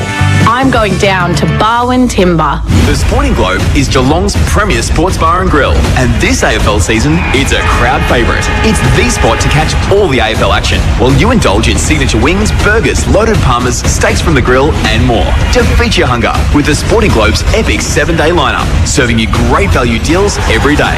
Plus, watch all the action live and loud on over 50 screens. It's your home of sport, cold beers, and great food. The Sporting Globe, Ryrie Street, in the heart of Geelong. sportingglobe.com.au.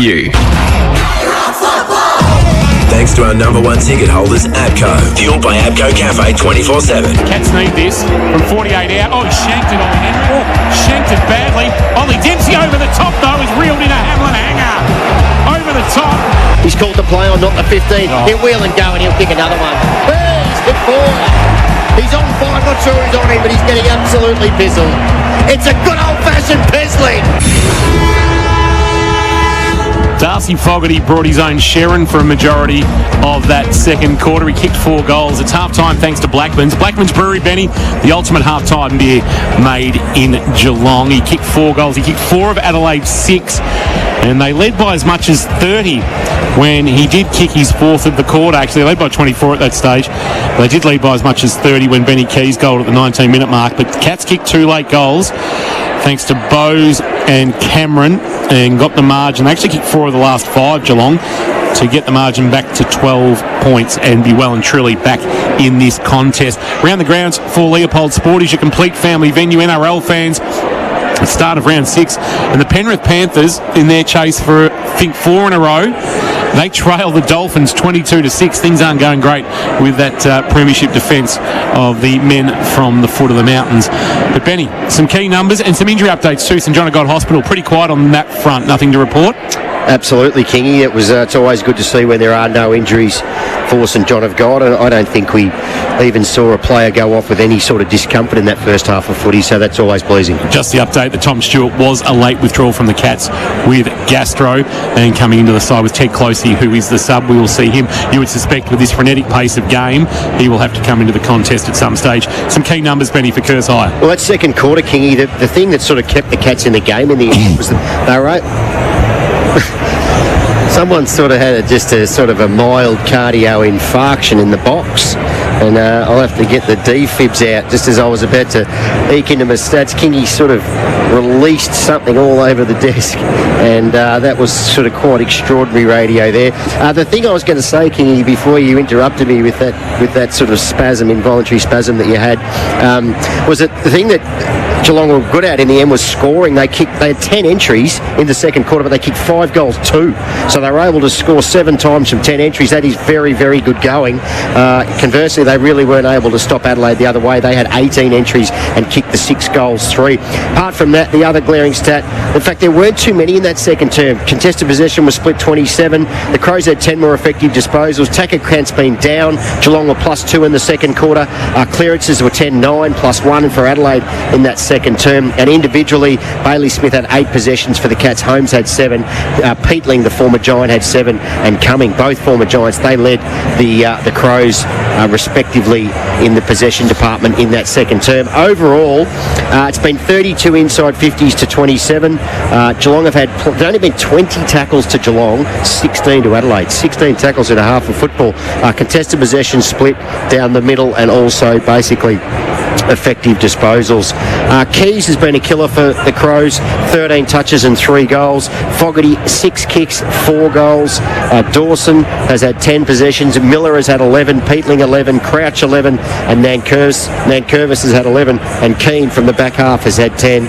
For the Cats, Bailey Smith, 17 possessions, 10 contested, 4 clearances, 2 inside 50s. Holmes has had 15 to go with 3 tackles and 2 clearances. Bowes, good half of football from Bowes, 14 possessions and a goal. Ollie Dempsey, look, he's done some good things. He's made some mistakes. A couple of costly turnovers in the first quarter cost the Cats 2 goals, but he ended up with 12 possessions and kicked a goal. Atkins, 11 possessions to go with just the 1 tackle tonight from Tommy Atkins, but he helped set up a goal late in that second term, which was absolutely fantastic. Humphries 10, De Koning had 9. I'm sure Menz will talk about it, but a couple of players who overall their statistics were quiet in the first half were Stengel and Cameron, but both of them got a little bit of the ball late in the second quarter, and it was no surprise that lifted the team. They were both involved with goals. Stengel with a couple of goal assists, Cameron with a goal himself, and they're very, very dangerous players when they get going. So it was good to see both Stengel and Cameron get a few confidence touches late in the second term. Dangerfield's been good. He only had 7 possessions, but he certainly had an impact. 7 possessions and 2 goals. Connor O'Sullivan was 7. Just a couple of players you'd like to see get a little bit more of it for the Cats. Zach Guthrie, now I know he's playing in defence, but he's such a good ball user. You always like to see the ball in his hands. He only had 4 possessions. Shannon Neal has been pretty well held, got a late goal, kicked 1 goal, 1 from 2 effective disposals. The other one who's been very quiet is Blad Close. Just 2 effective disposals, 1 tackle, 1 clearance and 1 goal, which came very early on in the contest. You'd love to see Brad Close in combination with Myers and Stengel playing well. When those 3 players are playing well, Geelong, and you've got Dangerfield also alongside them or in the midfield playing well, Geelong are certainly at their best. For the Crows, Thilthorpe's been quiet, just 2 effective disposals, no goals. He's mixed time in the ruck as well. The other one there is Isaac Cumming. Didn't touch the ball in the first quarter, had 6 possessions in the second quarter. Tex Walker's been dangerous with 2 goals too from 8 possessions. And the other one for Adelaide, who has been reasonably well held, which is an ominous sign, is Saligo. Just 7 effective disposals for Saligo. Usually wins plenty of it, but has been quiet thus far. But not a lot in the stats. Kenny, good fight back late from Geelong. Keeps their noses in it. They trail by 12 points at the half. Thank you for that, Benny. Comprehensive as always for Kerrs Hire. 3 locations, North Geelong, Grovedale and Ocean Grove. Jared and all the team at Kerrs Hire. Of course, serving locals for over 40 years with a huge range of quality equipment for hire and sales. Just off the KFC, Atkins was fantastic. Hard around the ball. Would be nice if a few more could follow. Cats makeshift defence under siege. Always a tough ask. Gather round against the informed Crows. And Andrew Daly, really good second half to the quarter there. Stuck fat, dug deep, kept the pressure on. Still areas to tidy up. And if they can push this hard in the third, we can still get this KFC X. Thanks to the Hosking family for their ongoing support of K-Rock footy. And Rodney Hosking had a hole-in-one a couple of weeks ago down at Kerr-Lewis. Oh, I think it's a mini golf. No, on the par 3, the long par 3 fourth at Kerr-Lewis, 199 metres, and was able to roll it into the hole. So 99, that's a fair old. That's a big par 3. The second shot. Well, not if it's a hole-in-one, Ben, no. But it was just sometimes people don't count the first one. No, this is Ron. This is an upstanding man, is Ron Hosking. Right. If you cheat in golf, Benny, you cheat in life. Do you know what happens in golf, people? Here, you yell 4, shoot 6, and you write down 5. Grab a fast twitch energy drink at APCO Cafe 24/7. We'll take a break. It's half time for Blackman's Brewery. Geelong trailing by 12 points at the main break. Dan Menzel on the other side of this. Live, breathe, K-Rock footy. Thanks to our #1 ticket holder, APCO. Fueled by APCO Cafe 24/7. The cost of living in Australia is crazy right now, and it can be easy to let it get you down. Here at K-Rock, we get it. Just like you, we've got mouths to feed and lights to keep on. We also know petrol price pains crunching budgets, so we've teamed up with our mates at APCO to help you beat the Bowser. We've got $10,000 worth of free APCO fuel just waiting to be pumped into cars around Geelong and the Surf Coast. All you have to do is win a share. Don't get too greedy though, because you could end up running on empty. Head to your local APCO today and scan the QR code to enter. That's right, get in store at APCO, scan that QR code and stand by for us to call so you can play K-Rock's Beat the Bowser. Excuse me, if you're waiting for K-Rock to call, you're going to have to step away from the Bowser, please. Pumping weekdays from 6 a.m. Pump it up. Grab a fast twitch energy drink at APCO Cafe 24/7. Bye. Hey, feeling thirsty? There's a Blackman's beer for every fridge, especially yours. Whether it's a cool, refreshing Pivot City Lager, award-winning Mervyn Pale Ale, or a local Pacific Ale midweek session beer, Blackman's have a beer perfect for you. With brewery bars in Grovedale, Ocean Grove, or Torquay with its sensational beer garden, pop in and get a taste of how good a beer from a family-run, locally owned brewery can be. Or order online and get free delivery to your door. Blackman's Brewery, an Australian champion brewery. We could all do with some extra love. And that's exactly what we're giving during our Metricon More Love celebration. Get $50,000 to spend on bonus luxuries on our designer and signature homes for just $10 grand. Yes, $50,000 of added luxury in your new dream home. The Metricon More Love celebration. On now. Eligible Studio M upgrades. Conditions apply. CDBU 52967. New South Wales Contractors Licence 174699C. All this footy making you peckish? Time for some Zambrero feel-good mix. Incredible burritos, bowls and nachos. Cooked slow and served fast with only the freshest, most delicious ingredients. Plus, when you buy a regular or big burrito or bowl, Zambrero donates a meal to someone in need through the Plate for Plate initiative. Feel extra good about every bite. Grab your Zambrero now. Geelong West, Ocean Grove and Torquay. Or order online so you don't miss any of the action. Zambrero. Feel good mix. Harvey Norman Corio and Warren Ponds. Hi, I'm after a 100-inch Hisense TV. Easy. All our Hisense stock is 10% off. Well, that's flash. Save 10% on any Hisense product at the Harvey Norman Hisense Flash event. 100-inch Hisense TV now $3,149 plus free local delivery. The Hisense Flash event on now. Terms and conditions apply. See in-store for details. Hurry, must end Monday. Best brands, best range, best prices guaranteed at Harvey Norman Corio and Warren Ponds. Thanks to our number one ticket holders, ABCO. Fueled by ABCO Cafe 24/7. Half-time thanks to Blackman's Brewery. Blackman's Brewery, the ultimate half-time beer made in Geelong. And we've got the close one at the Adelaide Oval. Crows busting it out to a 30-point lead, but Geelong clawed it back at the back end of that second term, and they trail by 12 points, 11-6-72. Geelong 9-6-60. The experts chair, thanks to the Sporting Globe. The Sporting Globe, eat, drink, sport, is former Kilgore Street resident Dan Menzel. Dan, how did you see that? It's fair to say it was a high-octane first half of footy. It was a high-octane first half of footy. It's rare that probably both coaches at half-time are happy with where their sides are at. And I mention that because the Crows, obviously a 2-goal lead, they look electric when they win the ball and they go forward. And no surprises when Fogarty's kicked 4, Texas hit the scoreboard, kicked a couple as well. Ben Keys has been dangerous with his 3. And then on the other side, Geelong, Scotty would be sitting there going, we're not probably playing our best footy at the moment. We're in the game. We're 2 goals down. Our turnovers have killed us in this opening half. So if we can clean them up and get the game back on our terms a little bit more and get the likes of Stengel, of Myers, of Close and of Cameron into the game, then we are not only in this game, but we can go on and win this game. Now, what has to happen in the second half? Well, the inside 50s are reasonably even. The Crows have had 5 more in this game. The Crows have had 2 more clearances. You mentioned a lot of statistics which are very similar. The one for mine that I like Geelong to clean up a little bit is the marks. So I mentioned last week they had 165. Now, they're not going to have 165 in a game again this season. That's unheard of.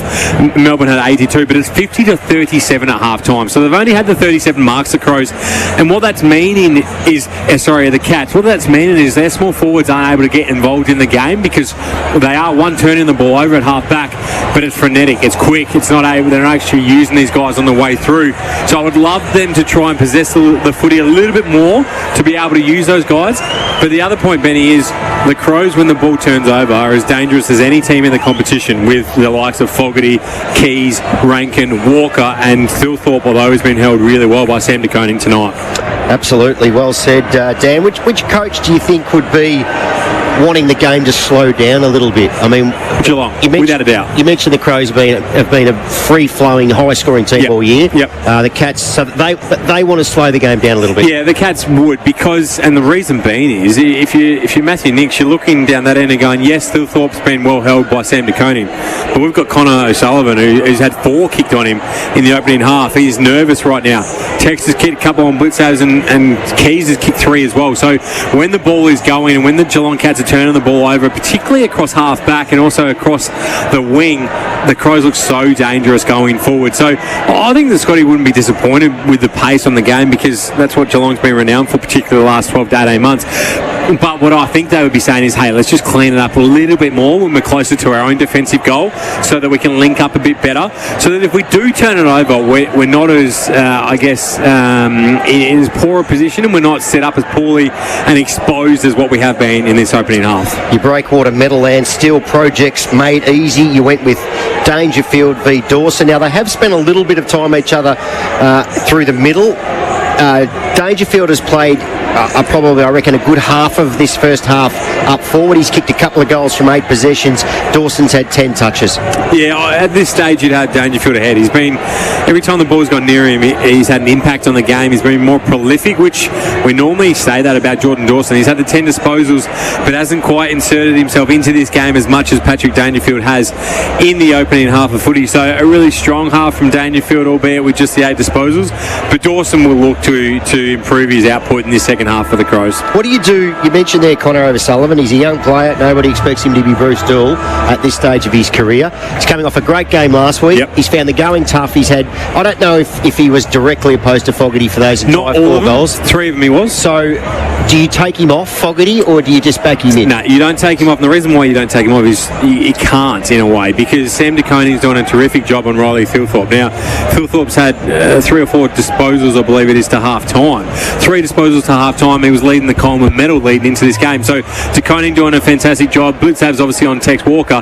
What you would do, the 2 points you'd make is, hey, Fogarty loves to lead up, hit up. Let's just close that gap a little bit more. Let's make it a little bit more difficult to do that. If he beats you out the back, so be it. And the second point is, hey, mate, we're going to look after you a little bit more with our ball use down back so that you aren't effectively in a position where you're so vulnerable because we're turning the ball over too easily at the moment across half-back. Dan Menzel, great to have you back. It's like you haven't been away from us. Great to be back, Kingy. It's great to see you. I haven't been down to Geelong for a few years now, but I always loved my time at Geelong. And the Geelong fans, Kingy, you are biased to your club that you play for, I guess, but I was at Sydney as well, and I've been here in Adelaide and seen the Port and the Crows fans. The Geelong fans not only travel, but I see Geelong fans everywhere, across the country, and just great fans as well. So it is nice to be back in the box with you guys, calling the Cats against the Crows, which are going to be a very good side this year. So this would be a great win for the Cats. If they can, from the margin they were down in that second quarter, be able to turn this around, it would be a massive win. But first goal, I know a long way to go, but the first goal in this half might set the tempo a little bit. You know, you can deflate yourself really quickly if you give up a cheapie and get back out to 3 goals. But if you can get the first and get within a kick, then belief grows. Without a doubt. And it's important for the Cats because the Crows kick the first goal, not just 3 goals, but they're on 78 points. We talked about it. They average 125 points a game. The Cats are going to have to kick close to 20 goals to win this game if the Crows kick the first major of this opening third term. Should be a cracker of a second half on K-Rock footy. Third quarter action thanks to Barwon Timber. Geelong owned and operated and building better since 1980. No surprise, the matchups are still the same in the Crows forward line. Stanley a double palm down. Saligo a handball missed its target. O'Brien.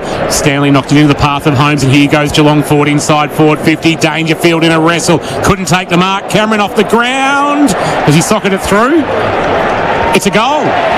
Is that Cameron who socketed it through? I don't know if anyone touched it. Or is it untouched? Max Holmes' goal. It is. It's a Max Holmes goal. That's unbelievable. What a start for the Cats. That's come within the opening 20 seconds of the third quarter. Pulled the margin back to 6. It's hard to believe that Patrick Dangerfield didn't get anywhere near that in that marking contest. Just having a look at the replay, man. Just talk us through it. Yeah, what he's done again here, and he actually got held. He could have been given a free kick.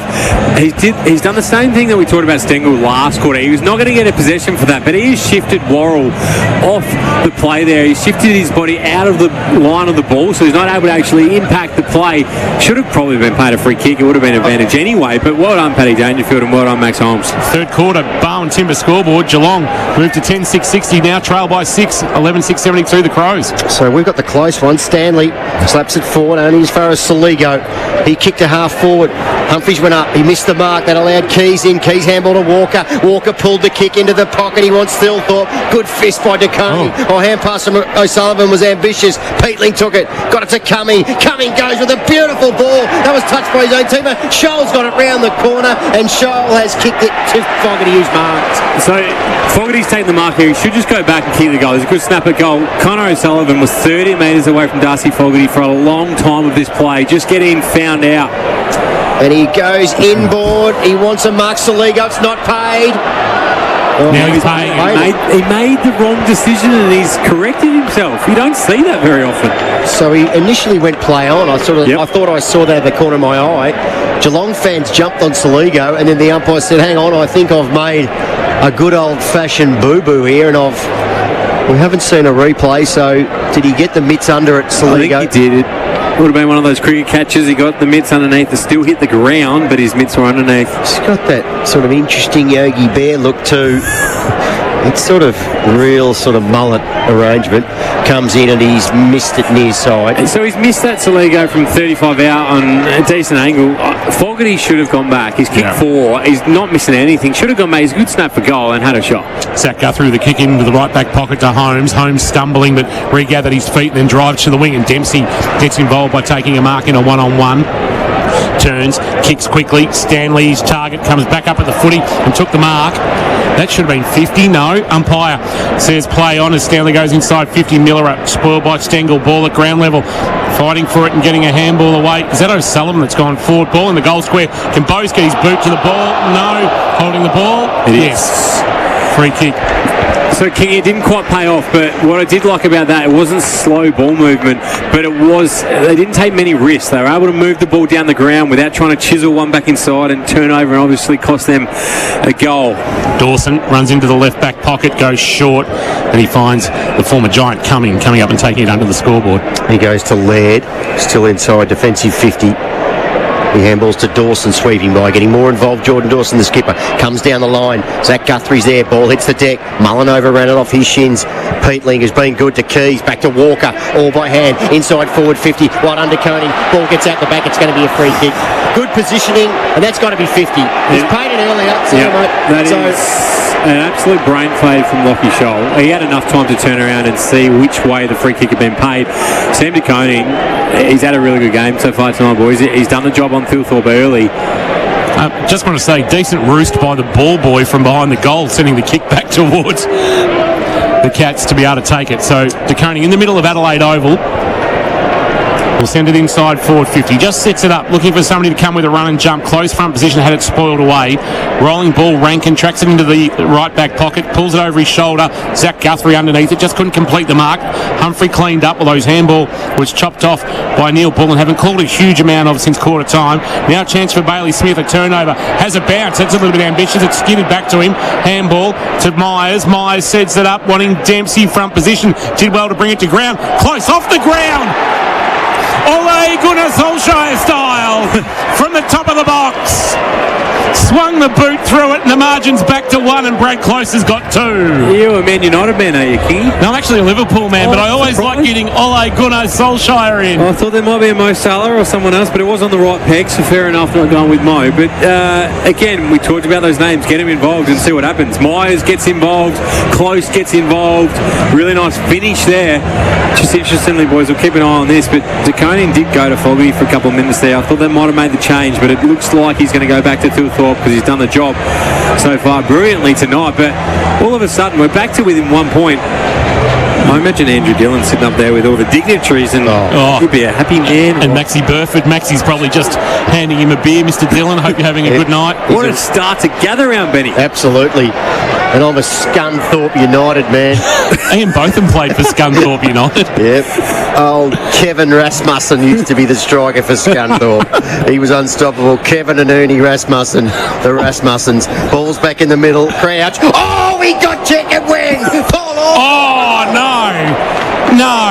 no, that's holding the ball. It was too good a chicken wing, literally. Oh, no. That was, how could that be sling tackle? That is ridiculous. Crouch to centre half forward. Nobody really went the pill. It spills out the back. An opportunity for the Crows coming. Handball. He's got Draper. Look how you're gone. He's gone. The umpire says, give it to me. It was Bose doing the tackling. And crisis averted for the Cats. We'll have a throw up 30 out from Adelaide's goal. Margin is 1. Third quarter, K-Rock Bowen Timber scoreboard. Blitzar's having to do the ruck work for the Cats. Stanley, the unlikely rover, through traffic and then just banged it on the boot, hoping for some territory back with the flight. That's a really well judged mark by Neil Bullen. That is a great mark. Rory Laird. Oh, in fact, it's Laird, I should say. It is Rory Laird. Hamlin Hanger contender. Yep. That move late in the air too. High ball to about 30 out from goal. Stanley, good defensive spoil, front of the pack. Keys dropped it in the would-be tackle of Smith, through hands, top of the arc, handball to Dawson. Dawson pulled the kick a little bit too far, through for a point, doubles the Crows lead. Margin is 2. Boys, a good game for a couple of the young defenders from the Cats to look back on and the coaching group to look back on. Lawson Humphries, again, finding the footy, but just giving Ben Keys far too much room. He was lucky not to be hurt on that occasion. Obviously, O'Sullivan did a similar thing with Fogarty tonight. They'll learn from it. But you're playing against some high-quality forwards at the moment. Holmes off one step, wants Stengel, kicks that on his head, it's on the wing, it's going to come back for the Crows. Hinge will go inboard with a darting ball, it's a bouncing thing, it'll get to Rankin. Handballs to Crouch, who gives it to Dawson, who's getting plenty of it. He goes into the pocket, O'Sullivan's there, good fist. That's a real Mick Schultz type arrangement. And the ball is blown dead over the line for a throw-in 23.5 metres around from Adelaide's goal. Wrexham's story. Wrexham's a great story in the about to go up to the championship this year. Wait till Ryan Reynolds should be all over that. Absolutely. Wait till they bring out the Scunthorpe United story. Boundary throw-in. That'll be on Channel 31. Oh, Isaac Rankin under pressure from O'Connor, lost the footy, and then gave a handball off. Laird, kick around the corner. Keys with the one hand, good pressure from O'Sullivan. And Keys thumps the turf as if to say, I should have reeled that in with the left hand. We'll get a boundary throw in. He probably should have, Kingy. It was actually a brilliant kick from Rory Laird. He clearly tried to put that to advantage on a snap, which is hard to do, and Ben Keys probably should have. Big moment here for the Cats. Don't want to concede a goal from this boundary throw-in. Walker, Blitzars. Walker won the tap. Bailey Smith, the roving, and then went high with a high ball. It's going to float in the night sky. Lawson Humphries. Oh, wonderful mark. Coming the other way, Isaac Cumming. Humphries came with the spoil. Cumming took it on his chest. Hamlin Hanger contender. And will go back and have a shot to give his team an 8-point lead.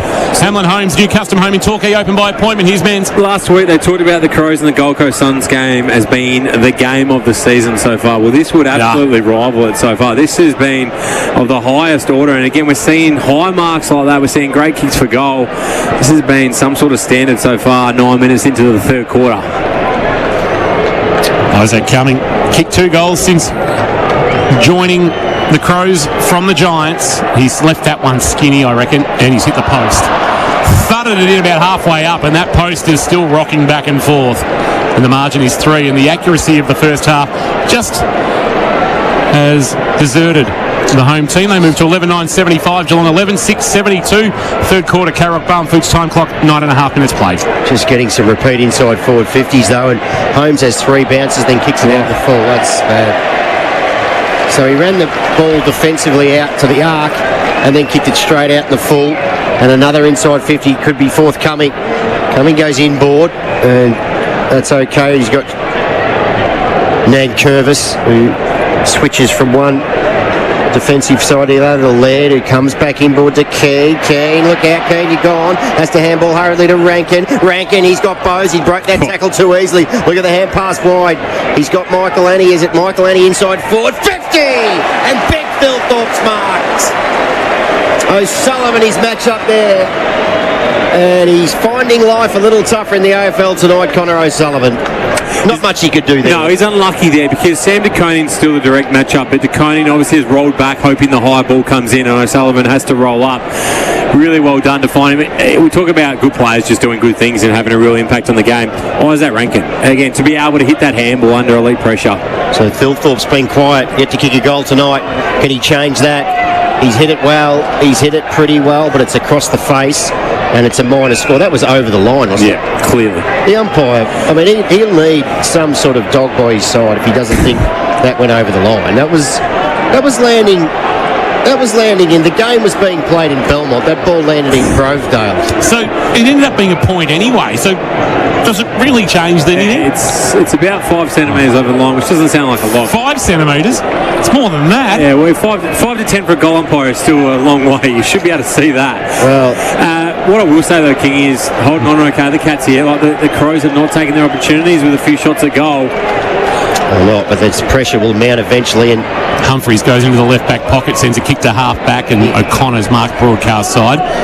Nobody stands the mark, so he can buy 10 metres and then drive a kick to just forward of the wing. Fly from O'Sullivan, brawl at ground level. Keane, a handball. Phil Thorpe through traffic. Saligo set a task for Nankervis. That's almost a throw, and it might actually be, will it? Oh, yeah. Yeah, it was. It was over the head, and he didn't get into the fist anywhere near it. O'Connor, Bailey Smith, non-preferred left to the leading Dangerfield, who on the juggle, I don't reckon he reeled that in. He was able to, he bobbled it, he took it on the second bite, and the second bite was over the boundary. Good kick, though, from Smith. Great kick. He was at full tilt on his non-preferred left. That is very difficult to do. He's up to 20 disposals in the game, Bailey Smith. Max Holmes, 19. The next most on the ground is Ben Keys with 15.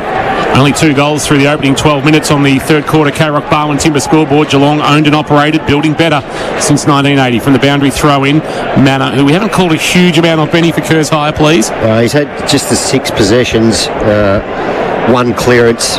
Started the game okay early doors, but has petered out. King, he's the sort of player that you need up and about. He can make things happen around the ball and in front of goal, Manor. And he might be a closey replacement potentially down the track with the sub. Phil Thorpe out of the ruck was able to throw the boot on it, but O'Connor back with the flight. Did that go 15? No, it didn't. So the umpires called play on, and O'Connor on his non-preferred left hoisted into the night sky. Neil did well to provide a contest, but gave away a free kick, did he? No, free kick advantage to the Cats. Dangerfield looking for Cameron on the lead, couldn't take the mark. Off the hands of the pack, handball to Close, but he's brought down in the tackle, ball spilled out, and the Crows have got numbers back.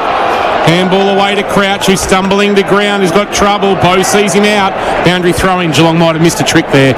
So looks like the Crows have activated their sub. Zach Taylor is into the game, and Lockie Scholl is the man who is out for the Crows after 7 possessions. Okay, well, is that an injury? Is red an injury, Benny, or is that just out of the contest? Blood rule. Yeah, right. Here we go. Out of the pack. Tommy Atkins outside of the right boot. Dempsey pulls in the Hamlin hanger. He's been threatening to do it all year. He got a run, he got a jump, and he hung on this time and pulled down a wonderful mark at the top of the square. Over the top. Takes a wonderful grab. We knew it was coming, and it's come at the top of the square, and he's going to put the Cats in front for the first time since the first quarter. As he kicks it from the top of the goal square, Dempsey has got 2, and he's just pulled in one of the marks of the year. Was a fantastic mark. What I love about it was his starting position. He's playing on the wing, and he's not sitting defensive side inside 50. He's sitting attacking side of Isaac Cumming. Now Cumming would love his time again. He's the one who missed a goal not too long ago. He's allowed Dempsey to run and absolutely nail Mark Keane in the goal square. All Cumming has to do is get an arm on him, not allow him to run a jump. But he was caught napping Cumming, and Dempsey gets goal side, takes a really strong grab. And you're right, I caught it down here, Benny, that they didn't take their opportunities, the Crows, and the Cats all of a sudden go down the other end and hit the lead. Unbelievable. Hamlin Homes, new custom home in Torquay, open by appointment, Benny. That is a fantastic mark from Ollie Dempsey. Absolutely. So Cats lead by 2 points. They trailed by 30 midway through the second time. Phil Thorpe in the ruck. Neil sits over the top of him, and the ball's not coming out. The umpire says, give it to me. Nobody's going anywhere while I'm in charge. I'll throw it up. Still in the middle of the Adelaide Oval. Neil, Phil Thorpe wrestling, ground level, Crouch. A little fumble, and his hand pass, no one in particular. Phil Thorpe goes in again. He's releasing hand pass off the ground. Neil, big man, got down nicely through traffic. Handballs to Atkins. They'll go forward again, the Cats. Atkins driving it long. Dangerfield comes with a run, crashes the pack. Front of the pack is Nevitt, just had a fumble in opportune time. Ball bobbles for Ollie Henry. Flung a handball away. Mullen grabbed by Neil Bullen, got a handball away as well. O'Connor onto the loose footy on his non-preferred left. Corner of his eye saw Dempsey. Dempsey in a one-on-one. Well played back there by Worrell. He did okay. Received a handball and then kicked to half-back, wanting Saligo, although Mullen did well. A spoil out of bounds boundary throw-in. Geelong maybe could have done a bit better there. O'Connor's ball inside 50. He actually had an open goal square that he might have been able to take on men's. Yeah, he certainly might have. It would have been a better option than what he ended up taking. But the game at the moment, just the ascendancy has changed. You can feel it in the crowd as well. There's some nerves in the crowd because the Crows feel like there should be 3 or 4 goals in front. Yeah, they're a bit Ian and Bruce Nankervis. Crouch took it. Oh, he's tackled. That's holding the ball. Surely he's gone. Good tackle. He was slower than Treacle there, old Crouchy. Pressure's been elite from Tom Atkins in this third term. Smith for the Cats. Wonky ball inside forward 50. That was bound. Oh, Key went under it. Here's an opportunity. He went back and mopped up this mess, then kicked it straight out of bounds. How the umpire adjudicates. Crouch didn't touch it. Oh, umpire said throw it in. He was close enough. He was. Without... He was. If Matt Crouch wasn't there, that would have been a horrific 30 seconds for Mark Keane. So we'll have a throw-in, true centre wing, outer side of the Adelaide Oval. Cats lead by 2, 12-6, plays 11-10, Barwon Timber. K-Rock third quarter scoreboard. Geelong 3 goals straight. The Crows 4 behinds in this third quarter so far. Phil Thorpe front position on the tap down. Nevitt did the roving. Handball release. Found his mate from Grovedale Myers who gave it to Smith. Handball release to Dempsey. Dempsey 70 from goal. High ball. About 20 from goal. They'll compete. Miller with the big spoil. Front of the pack. Ollie Henry didn't take possession. Tried to knock it to Close. Close had a fumble. Miller came again. Was outstanding. And then drove the kick to the wing wanting Walker. Big spoil to Koning. No. Got a piece of it, but Walker on the juggle took it. Then he comes back inboard and they've got runners. They have Neil Bullen. Handballs to Miller, who set this up. He'll go into the pocket. Zach Taylor just on the ground. Marks! Good mark! First touch for Taylor. Had enough of it. I actually think the umpire's called a free kick here, which is an incorrect decision. It was a strong grab. That's a mark every day of the week. He's been robbed of a really good grab. He has. I'm pretty sure the umpire has called a push, but really well done. O'Sullivan made the right decision to come off his man. He was just a second late, or half a second late. First game for the season, just come onto the ground. 4 goals from 9 games throughout his career. Kick from about 35 metres on a reasonably tight angle. Comes in, he's kicked the goal. He locked it right off the boot. And he gives his team the lead. 12-10-82, the Cats are 12-6, 78. Barwon Timber. Geelong owned and operated, building better since 1980. K-Rock third quarter scoreboard. It's a really important goal for the Crows. You just feel like it steadies them, and we talked about the nerves in the crowd. One player is playing a really good game. 11 disposals, hit a couple of majors. Tex Walker, he's had a real impact on this game. He takes a really strong contested grab against Sam DeConan. If he doesn't take that, the ball remains in Geelong's half. Takes a strong grab, he looks inside, finds his options. They're able to build the ball up down the ground and take back the lead. Talking about the contest, how good a contest this has been. Well, it is sizing up to be a super finish here. It was good defending from DeConan. It was. He did all he could. DeConan has been fantastic all night down back on Riley Phil Thorpe for the majority of the game, but he did everything right there. It was just a strong grab. You've got to say Stanley's been pretty good in the ruck tonight. Bounce in the middle. He and O'Brien will go at it again. Maybe Stanley winning that one down. Nevitt will be first onto it for the catch. Dumped in a crouch tackle. That was a Matt Crouch special. Nevitt thought he might have been able to free the arms. Crouch pinned them. Ball not coming out. We'll get another stoppage. Slightly forward of the centre circles, favouring Geelong. O'Brien the tap. Oh, nice little palm out of there was good. And the clearing kick comes for the Crows to half forward. Walker over the top of O'Sullivan. Couldn't complete the mark. Fogarty on the charge. Neil Bullen there. Fogarty through traffic. Arched the back. Got away from Nevitt. And then drew it a low ball. Top of the square. Chance for Saligo. Peatling a handball. Outside of the right boot. Oh, that's stunning. From Sid Draper. Outside of the right boot. Momentum carrying him away. 2 handy back-to-back goals from a couple of talented youngsters for the Crows. And the margin is back out to 10 points for the good of the home team. It cannot be underestimated the degree of difficulty to nail that kick under pressure from where the pressure was coming from. To drop the ball onto your boot that way. You boys asked about Sid Draper and what he's about before the game, the number 4 draft pick for the Crows. That right there just shows game awareness, smarts. He is facing away from the goals there. The pressure is coming from where he's going to kick the ball. That is a super finish and will be replayed certainly inside the Crows 4 walls this week. Metricon goal of the day. Visit the Armstrong Creek display at Banksia Estate off Barwon Hedge Road. We've had high marks. We've had cracking goals. It has been some sort of contest. One team's fans going to go home disappointed tonight. But geez, you can't walk away disappointed if you just like the absolute pure nature of football. Absolutely, a crowd favourite already, Sid Draper, and he's just endeared himself a little bit more with that finish. So back in the middle, Holmes, can he release a hand pass? He does to Stanley, had a little fumble.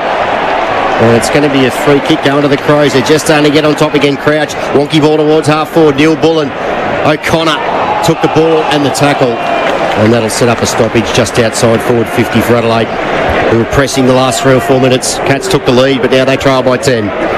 Umpire puts it into the air just outside 50 for Adelaide. Geelong don't want to concede one here, and that push that margin back out towards 3 goals.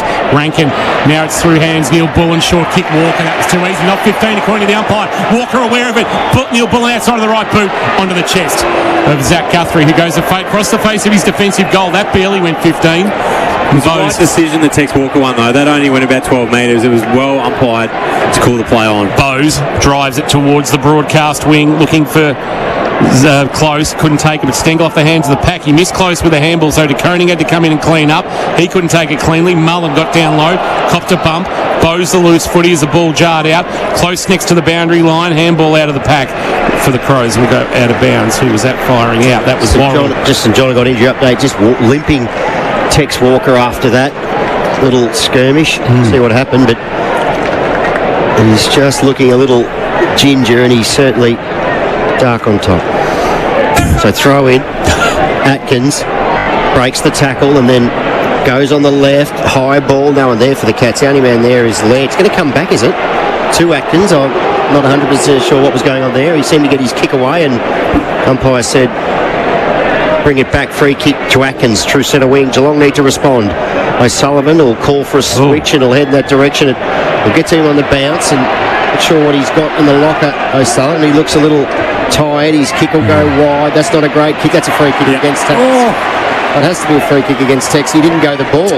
Didn't go the ball. What I will say is Lawson Humphries just jumped into Tex just the slightest amount, and you'll get the free kick because he wasn't watching the footy and is impeding your run up. He didn't do it enough. It's still a free kick, Benny, but he absolutely should have sold it a little bit more to the umpire. He does look.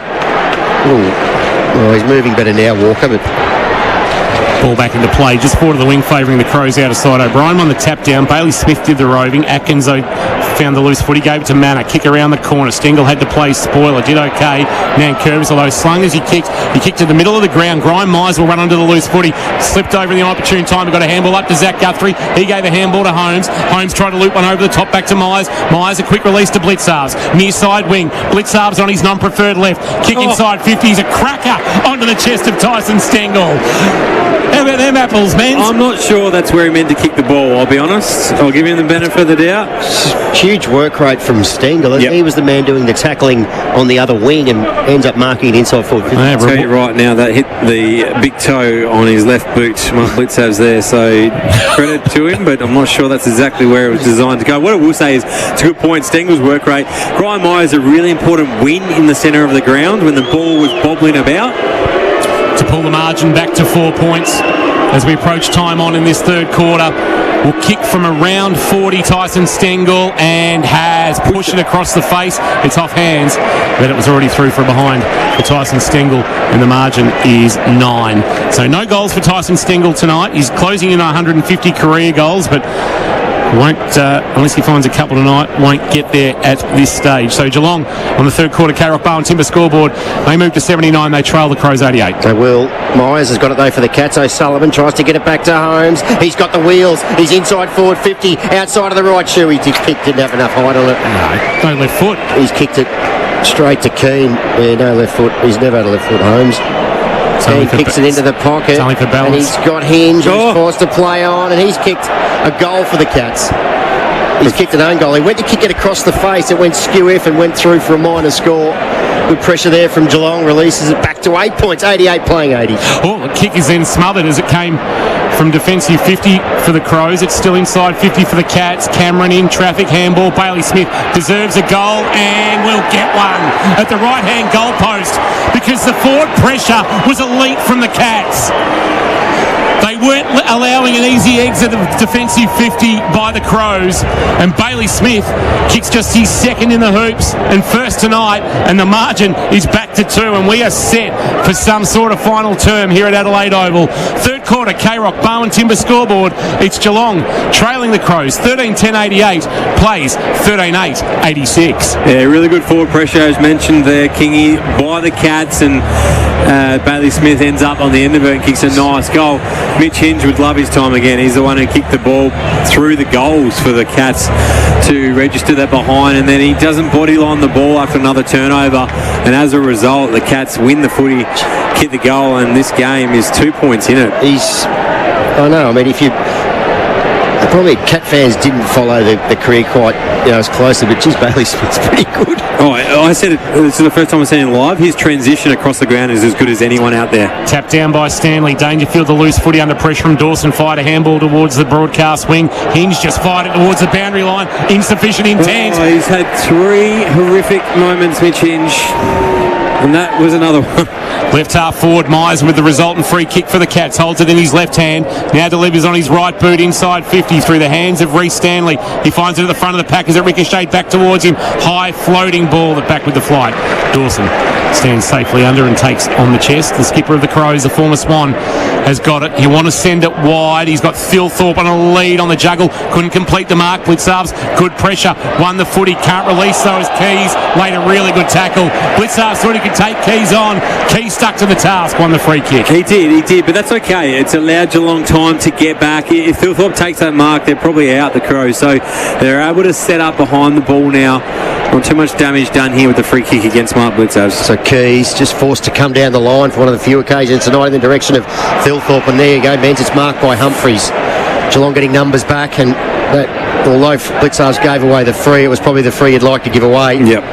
Thilthorpe's got to be better there. He's playing on Zach Guthrie at that moment because of the free kick against Blitzarves and doesn't get there to create the contest against Humphreys. So Zach Guthrie's got it for the Cats now, a true centre-half back. He's got players all over the show and he'll go very wide. He wants O'Sullivan, has to come up and meet it. He did well, the kid. 2-minute it, but took it in front of a couple of Crows, and he's now at half back. He switches back to Humphreys, so a couple of the youngsters combining. Smith offers a lead into the middle, and that it'll head in that direction. Now he only knows one way. Smith will play on. He'll go wide to Mullen. Mullen back of the wing. The next possession crucial. It's okay. It's well weighted onto the chest. O'Connor marks. Bailey Smith wants it over the top, but O'Connor down the line sees Cameron all alone, loitering with intent, but he's 70 from home. Called to play on. Swings onto his left boot. What's he got inside forward? 50. Not a great kick. Dangerfield had to play spoiler. Top of the 50-metre arc. Holmes in a contest with Taylor. Bailey Smith over the top, lays a tackle. And we'll get a ball up. In fact, it's Blitzarves laying the tackle, I should say. Headbands everywhere. And we'll get a ball up. 52 out from the Geelong goal. They trail by 2. And the clock here says 18 minutes, but in fact on the Barn Foods time clock we've played nearly 29. Well, Manor slapped it forward, should have grabbed it. Only as far as Laird. He goes wide to the wing. O'Sullivan in front of Fogarty. Fogarty just removed him too easily and then took the pill. His hand pass had too much on it. They're backtracking, and in the end O'Sullivan's pressure was good. He followed up, forced man and ball out for a throw-in just forward of the wing for the Cats. An important 2 minutes and the Barn Foods time clock remaining until three-quarter time. Geelong 86, Adelaide 88. If you've just joined us, the Crows led by 5 goals at midway through this second term, and Geelong have clawed their way back and at one point took the lead in this third quarter. Atkins has been busy. A handball back in board to Mano. I had it stripped from him. That's holding the ball. Not sure what Sean Mano was trying to do there. Think he thought he was playing VFL. We approach three-quarter time. Geelong don't want to go in. More than a kick down as Miller will go all the way back inside his defensive 50 to Keane. Keane brings it wide to Hinge and they'll open up the outer side of the ground.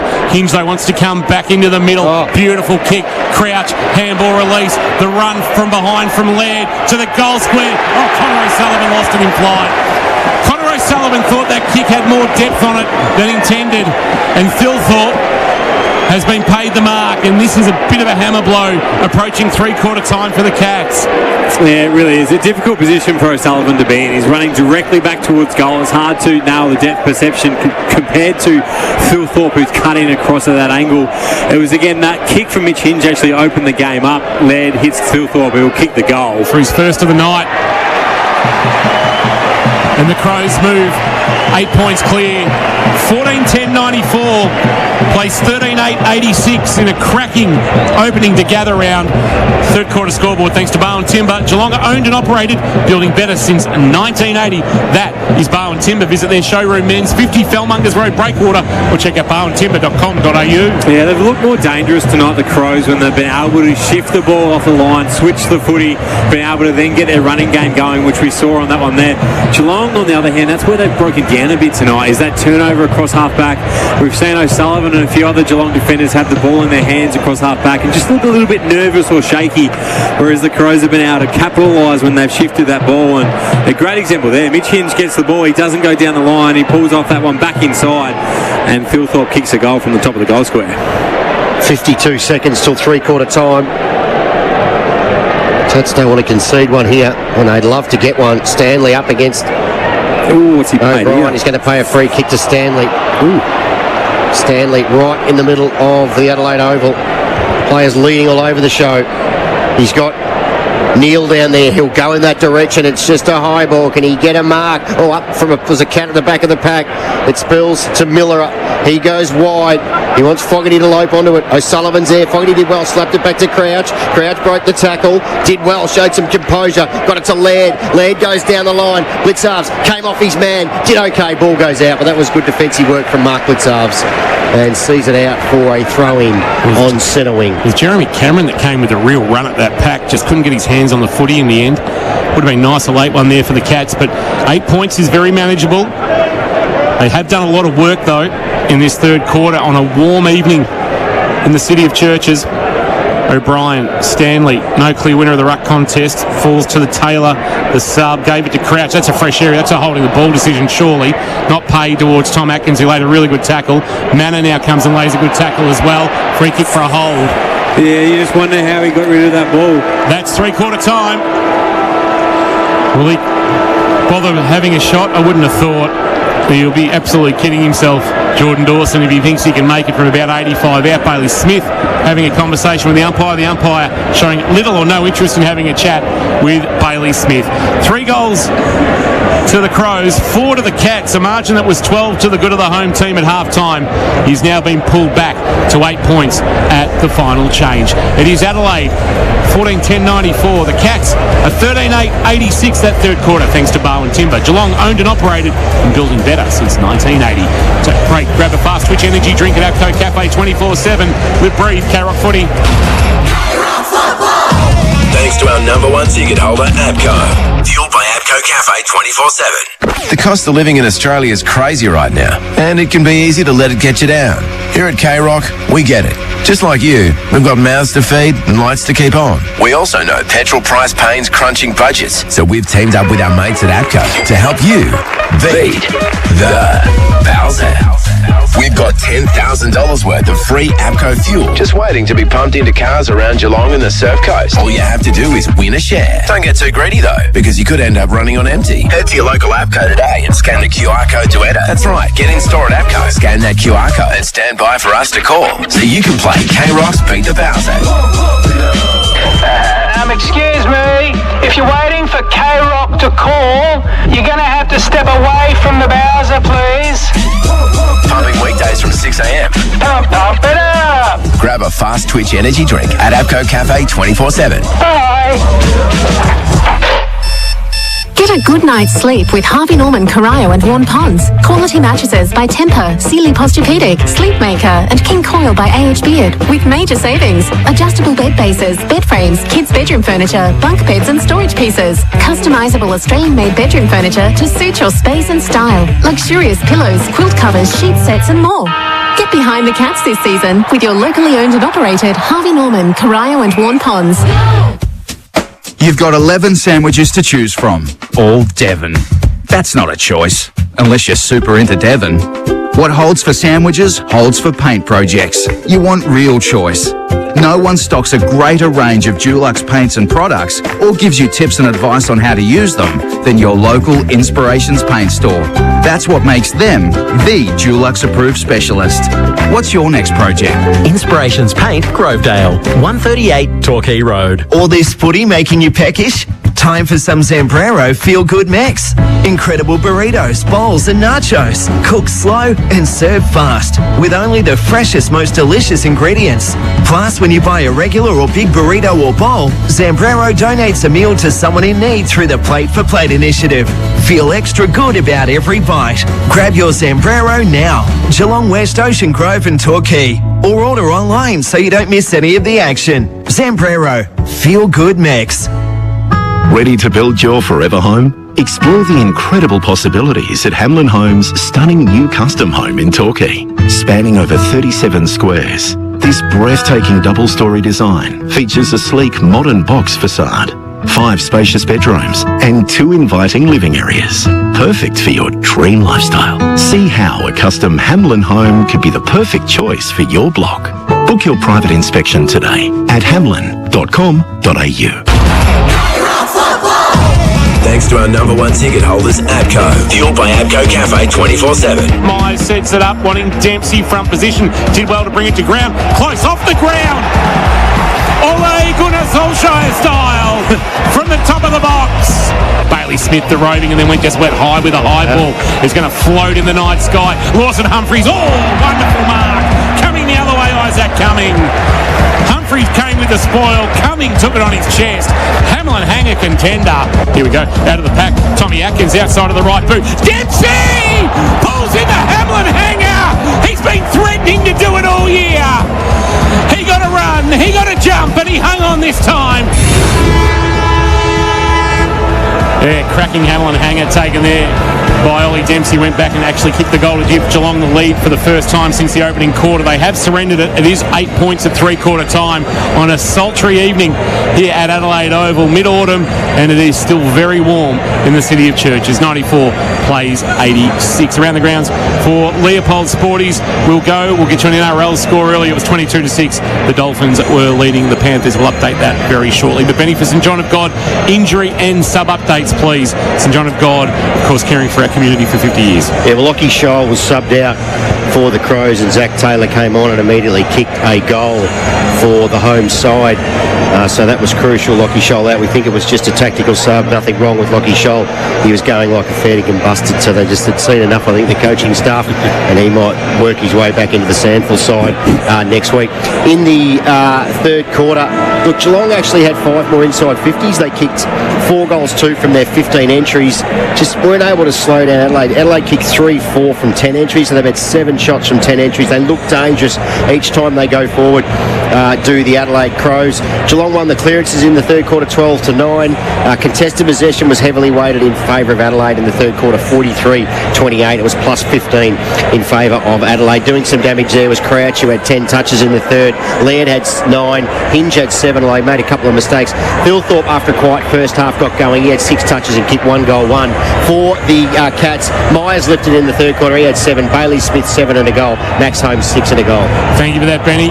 It's up for grabs, men's. What do Geelong have to do well for the Sporting Globe in the final term? It certainly is up for grabs. They're going to have to be very good around the footy. Their contested possession, they're currently down 18. They're pretty good in most statistical categories tonight, but the Crows have been a little bit better in terms of that transition and win that footy. So Geelong are going to have to make sure they get it done inside the centre square here to be able to win this game. Dangerfield starting in the goal square for Wombat Gully Plant Farm. Final term action thanks to Zambrero. Benny, feel good, Mex. We'll be feeling good if the Cats can be in front in half an hour from now. So Smith, Holmes and Atkins in the middle for the Cats. Stanley doing the ruck. Got down to Smith. Got a boot to ball to Holmes fortuitously. He'll go on his left. He'll kick it towards forward 50. Keane went up. Couple of bites. Couldn't mark. Stengel went off the ground. Then was knocked off the ball. Had a freshie in the end. Atkins to Myers. Sweeps a handball wide. Had too much on it for Holmes. Holmes did okay though. He went off the ground and he looks for his teammate in Humphries this way and that way. He puts a high ball across the face of goal. Dangerfield up. Nearly mark, couldn't, but he crossed to Spillage. Zach Guthrie. Dawson went off the ground. Bailey Smith's kick. Spills to Dangerfield. Can he break the tackle? He gives to Bowes. He had a fumble. In fact, it was Mullen who had the fumble. That allowed Keane in. And Keane goes with a high ball. O'Sullivan backtracked. Did well. The kick took a good mark. In fairness to Mullen, the handball was just at his thighs and just wasn't where he would have liked it, but unbelievable from Dangerfield. He's going to will his team over the line. Short kick O'Sullivan, high ball to Coney, inside 50. Dangerfield with a run, couldn't mark. Close out of the pack, had it smothered well by Hinge, and then Myers laid a really good tackle on Laird. No, didn't take possession according to the umpire. Possession of the footy, unfortunately, from Graham Myers. A good start though. Won the first clearance, playing the game in their half. So Laird need to get a goal out of it. I do. His first goal is crucial. Laird's kick is smothered. Bowes, can he pick it up? He almost threw that to Cameron. Crows fans wanted to throw. Cameron will snap. A goal! Another error. And the Cats make them pay. Cameron's got 2. And the all-important final goal. It was a crucial goal. Crucial as beetroot. In your salad roll.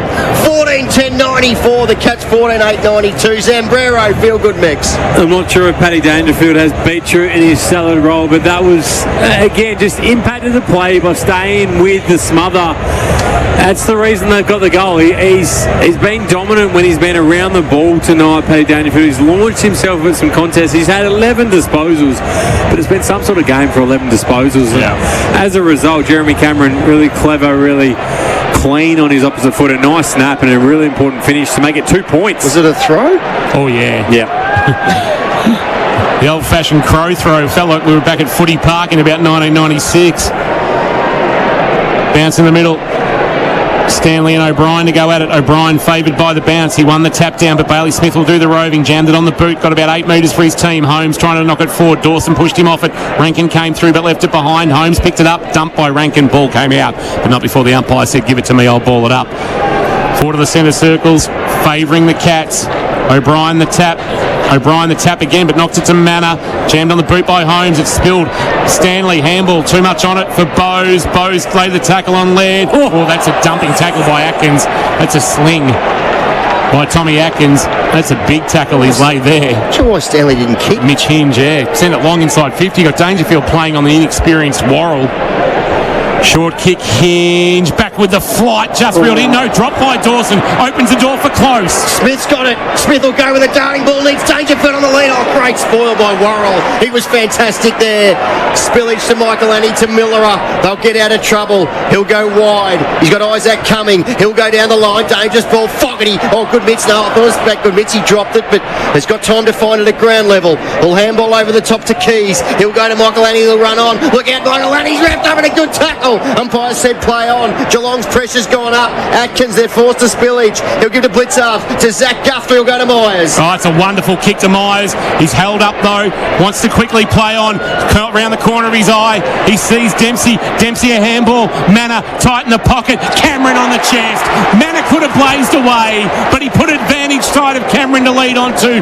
Back in the corridor. And Cameron will go back to give Geelong the lead and kick his third. She's also up. There's good pressure by the Cats on the wing. Super pressure, and it started with Max Holmes. Mike Laney tried to take him on, and I thought when he tried to take him on, he's probably the wrong bloke to take on because he has that explosive power, Max Holmes. He lays the tackle and forces the turnover. He's been pretty big in the second half, Max Holmes, and as a result, Cameron to put the Cats in front. Massive kick, 35 out, starts it left, works it back, through it goes. He's got 3, and Geelong lead. Final quarter, K-Rock Zambrero scoreboard. Feel good mix. I had some just off Hindley Street with the Zambrero. Found one in town. You can find one at Torquay, Ocean Grove and Geelong West, and Geelong have found the lead. They move on the final quarter Zambrero scoreboard to 15-8-98. They lead the Crows 14-10-94 in an absolute cracker to open gather round. Yeah, we talked about it starting with them on the ball for the Cats in this last term. 4-1 in the clearances. They've been much more dominant to start this quarter and have found their hands on the ball first on the inside, which has meant the ball's been played in their front half in this last quarter, and as a result they take the lead. A really important couple of goals, but they've just been better around the contest to start this fourth term. 4 inside 50s to zip. Kerr's higher in this final quarter in favour of the Cats. They've kicked the opening 2 goals. Back in the middle, Stanley down to Nevitt. Peatling went off the ground. Holmes has been busy. Got it to Smith. Quickly to boot. To half forward. Hinge. Ball slapped away. Who's there? Jeremy Cameron lopes onto it. What will he do? He'll go this way. He'll go that way. He'll snap a ball. Dangerfield front position. Couldn't mark. Ground level. Free kick. Umpire said no. Keane went off the ground. Outside defensive 50. Straight to Guthrie. His kick won't have travelled the required manner. Can he keep it in? Well, he probably should have taken it out because he handballed it back into play and Laird got it. Laird got it and he gave it off to a teammate who's dumped in a tackle. Brought to ground was Draper. Ball's near the boundary line. How's that not gone out? It stayed alive. Now it's out Peatling with a fumble. Cats maybe just missed an opportunity there. Worrell was good on Dangerfield. He's been made to work. Josh Worrell playing game 35 against a bloke who's got 307 games more experience than him. Well, the Cats are doing well at the moment. Is they're pressing. They're coming forward to put the pressure on the Crows, who clearly want to link it up and run out of the contest. Stanley front position, Nevitt over it, ground level. Rankin comes through. Holmes in front of him did well, but handball to no one in particular. Cats with numbers, but Crouch wins it. Handballs to Peatling, who broke the tackle of Holmes. He goes to the wing. And it's a good mark. Is it Blitzar's? No, he didn't. He had 3 bites, couldn't mark. Fogarty's there. His hand pass is okay. Ground level. Rankin over the top of him as a Cat, and that is Connor O'Sullivan, and the ball goes out for a throw in. almost centre wing, broadcast side of the Adelaide Oval. Geelong. This will be one of the better games of the season. 98 playing 94. Zambrero, feel good, Max, exciting final quarter. Do you reckon that Ollie Dempsey goal is going to have an influence on the contest? Yeah. It did at the time. They were down by a few goals at the time. Yeah, they were down by 17 when he kicked that. Yep. In that second quarter. Did get back out to 30. Ball in the air. Stoppage left half forward for the Crows. In front of the broadcast pavilion. Handball Bailey Smith that just missed a target. Matt Crouch turns and kicks blindly. High ball. Zach Guthrie comes up. Can he complete the mark on the juggle? Claiming it was Mitch Nevitt. Now, Zach Guthrie had first go at that. Mitch Nevitt claiming the mark. Now, Zach Guthrie comes in just to remove Taylor Walker from Mitch Nevitt. That's Zach Guthrie very much showing leadership. Tap down Stanley. Roving there, done by Taylor. Bailey Smith made a good tackle. Ball in dispute. Bowes just threw it on the boot. That'll skid towards the boundary line. Out would be a good result for the Cats, and they'll get a stoppage at centre wing with the boundary throw in. Broadcast side, we've played 8 minutes on the final quarter. Bowen Foods time clock. Keeping an eye on Ted Closey when he'll be injected into the contest as the sub, and it's Geelong 98 leading the Crows 94 in a gather round thriller. Bailey Smith up to 30 possessions for the Cats. Throw in. Stanley up, been okay in the ruck. Ball bobbles off some shins.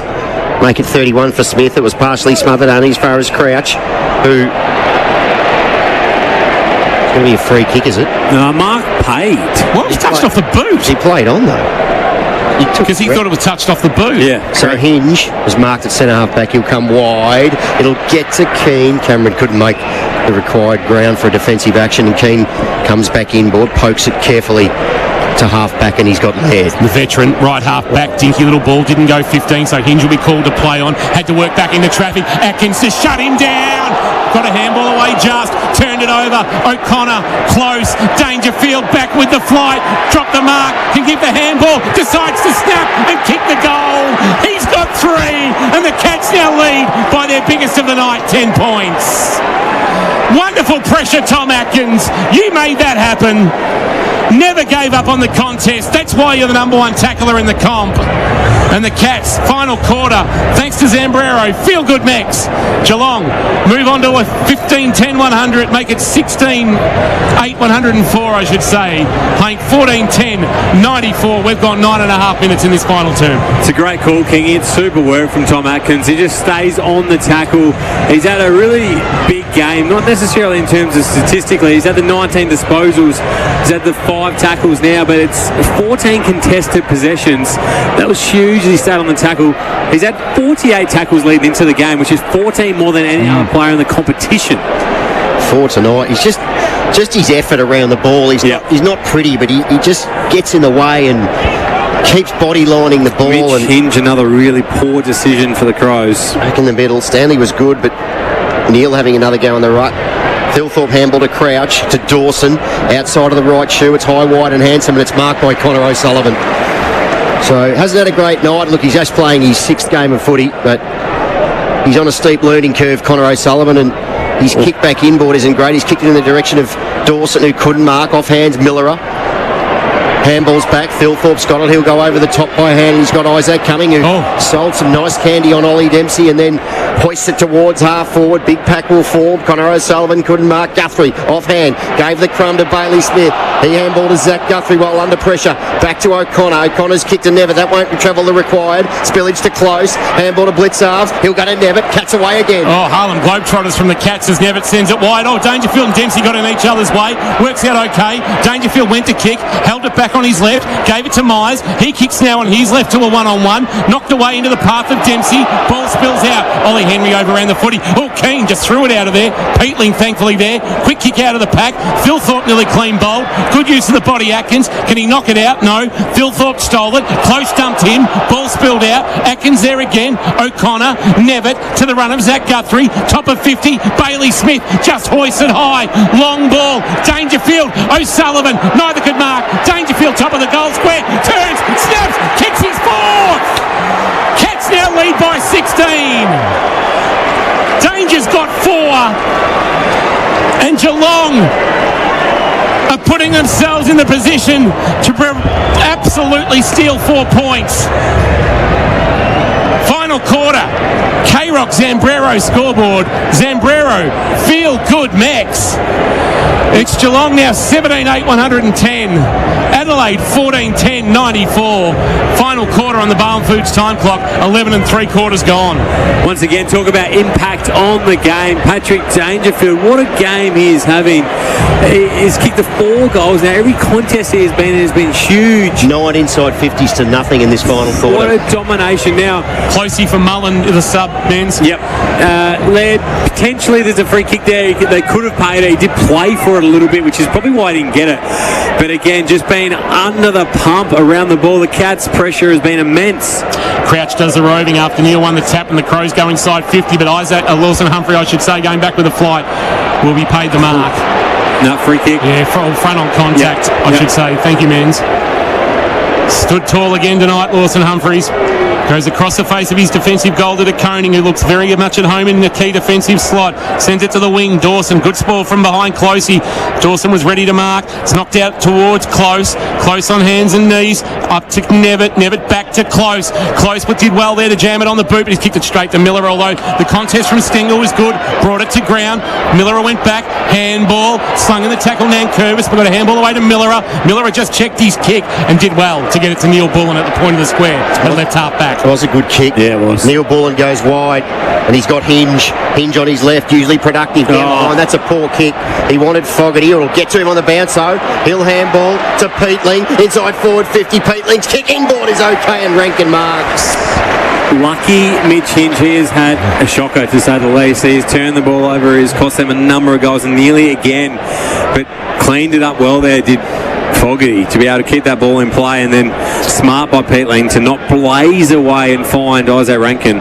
Tyson Stengel is walking from the ground. What's interesting here, King, is, and we'll keep an eye on Tyson Stengel, and hopefully it's not much for the Prez, but this has been played at a frenetic pace. So you're going to have guys cramping, you're going to have guys out of gas. Which team can run out the game? At the moment, it looks like Geelong. So Rankin's kick 1 and Rankin's kick 2. Margin is back to 10.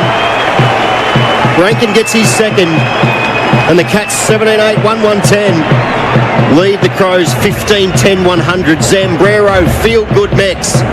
And it's a grandstand finish in this fourth quarter. It certainly is. It's set up beautifully here. The Crows finally get their inside 50 to start that play there, the centre clearance. But as a result, a nice kick from Wayne Miller to be able to kick his kick and find his teammate Neil Bullen, who's composed, takes the right option. Peatling obviously finds Isaac Rankin inside 50. Really nice finish. We talked about this being a brilliant spectacle. 100 plays 110. Still got half a quarter to go. Yeah. It's been an absolute cracker.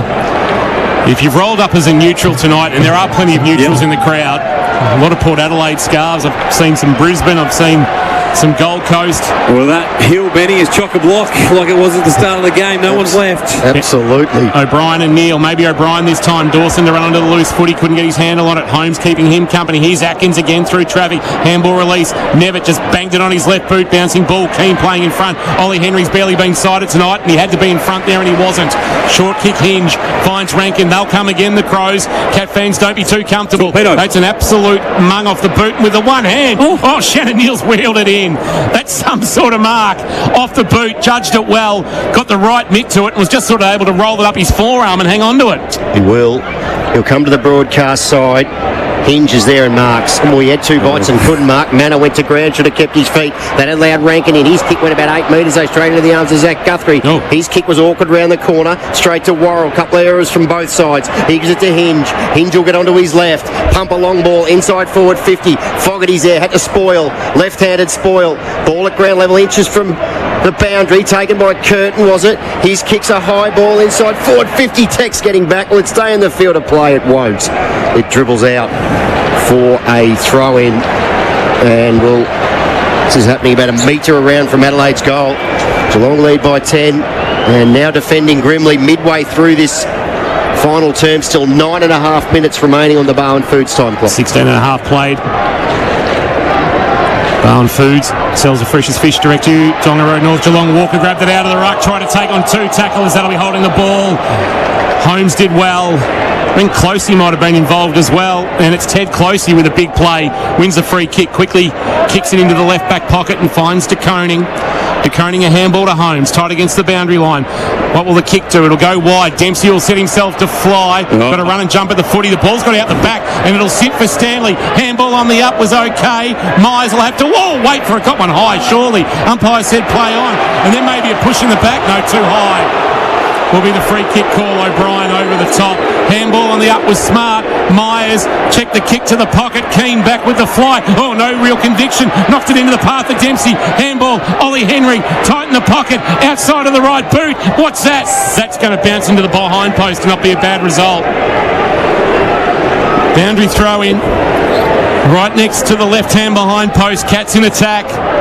Leading by 10. Got lucky there, the Crows. A couple of ordinary efforts. Riley O'Brien, you're the biggest man on the ground. You've got to go and get to that contest. And then Keane just unsure what's coming. He had his man calling him in.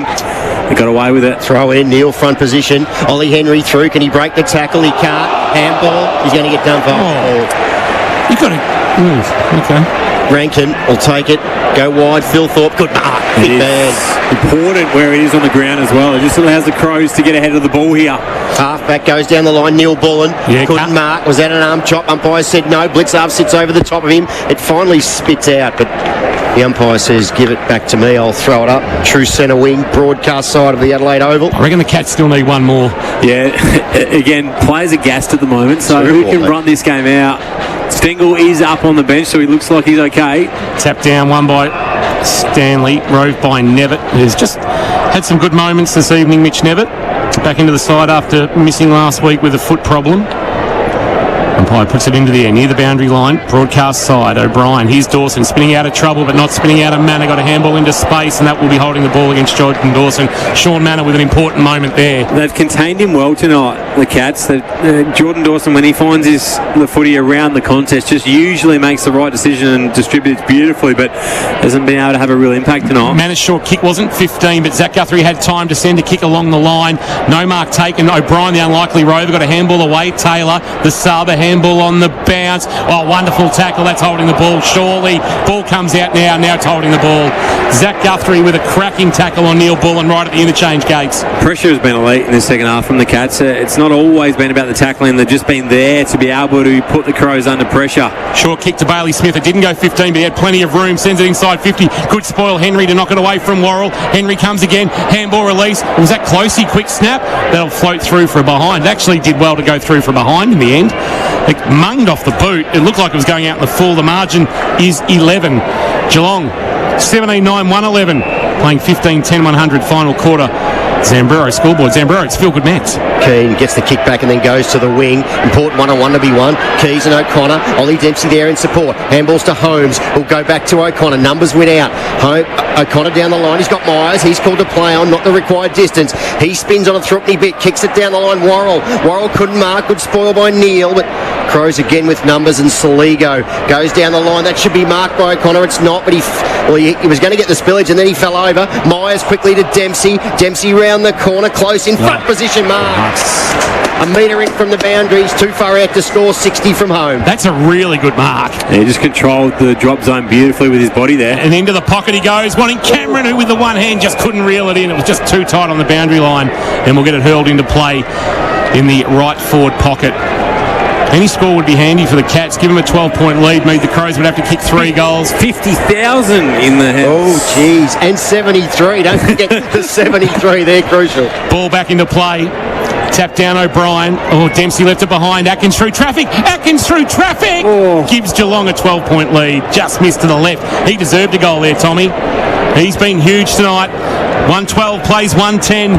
Final quarter's gone 21 minutes on the Barwon Foods time clock. Kick in from a Keane goes to Worrell, centre half back. He'll go to Riley O'Brien. He sits it up too high. That allows Stanley in who marks. Stanley kicks it back from whence it came to Manor. Manor from 50. Manor locks and loads. He's pulled the kick. Oh, he's missed. Margin is 13. Handy point. That would have been, I don't know if with the seal it would have been close to it. Cats 113. Adelaide 110. Zambrero feel good mix. Kane's kick in. Marked. Out there but turned over. Closey got it. Zach Guthrie, short kick. Michael Annie was involved, but now Holmes has got it. And he's tucked it under the arm like they're trying to run the clock, but there's still plenty of time left in this contest, especially the way it's been played. Holmes now with a long, high ball near his target. Keane from behind, judged it best, took a good mark, the Irishman. And then he'll go short with a kick that didn't go 15. Surely that didn't go 15. Oh, no. And Rankin's been paid the mark. You haven't been paying them all night. Now he's called to play on. Fogarty his target. O'Connor came hard, provided a spoil. Holmes and Keys at the spillage. It'll be a free kick coming back to Fogarty. O'Connor did well there. Just got to hold on and hear the Cats. The Crows midfielders, when Rankin won that contest, did not spread, whereas the Cats did, and they're spreading better. So can't give up one here. Fogarty long, top of the square. Ball's got out the back. Ollie Dempsey coming off his wing to provide support. Sam Menegola style. Zach Guthrie loops a handball over the top. Holmes under pressure. Fogarty should have marked, went with a spoil, knocked it straight to Bailey Smith, who had a fumble, buffeting his way through. Is that Atkins? Closey, I should say. One St Joseph's boy or another. Now Zach Guthrie, as a kick comes in from the Crows to knock it out of bounds. Boundary throw in. They need 3 goals.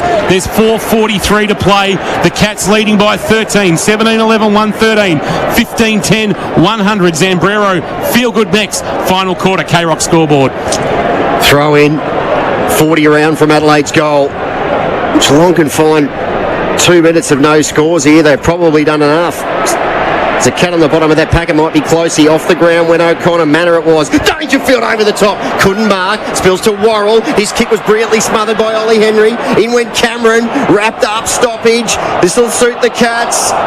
Crow fans want holding the ball. Umpire says, goodness gracious me. And we'll throw it up. 4 minutes 24 remaining, Kingy. They trail by 30, Geelong. They're leading by 13, and we've got 3.5, maybe 4 to play. Or Manor slipped over as he tried to do a sidestep. Taylor coming back the other way. Gave it to Dawson. Took an O'Connor. Jammed it on the boot. Rolling ball. Top of the square. Went past Thilthorpe. Rolling ball. Hit the behind post. We'll get a boundary thrown. That's actually probably for the Cats better than a point. And keeps that margin at 13 and means they still have to kick 3 goals. You'd suspect the Crows. Just over 4 to play on the Bowen Foods time clock. Geelong 113, Adelaide 100. Gather round special. Tap down O'Brien. Roving though by Holmes, and he'll clear for the Cats to halfback. He will. 2-on-2. Worrell. Good positioning. Dangerfield. Is that a free kick? Umpire's going to pay. It's a free kick or mark. He was in his grill. He wants to play on quickly. Worrell. The umpire won't allow it. No, he's playing a mark, so you're going to go behind the mark. It's fair enough. So Worrell will switch into the middle.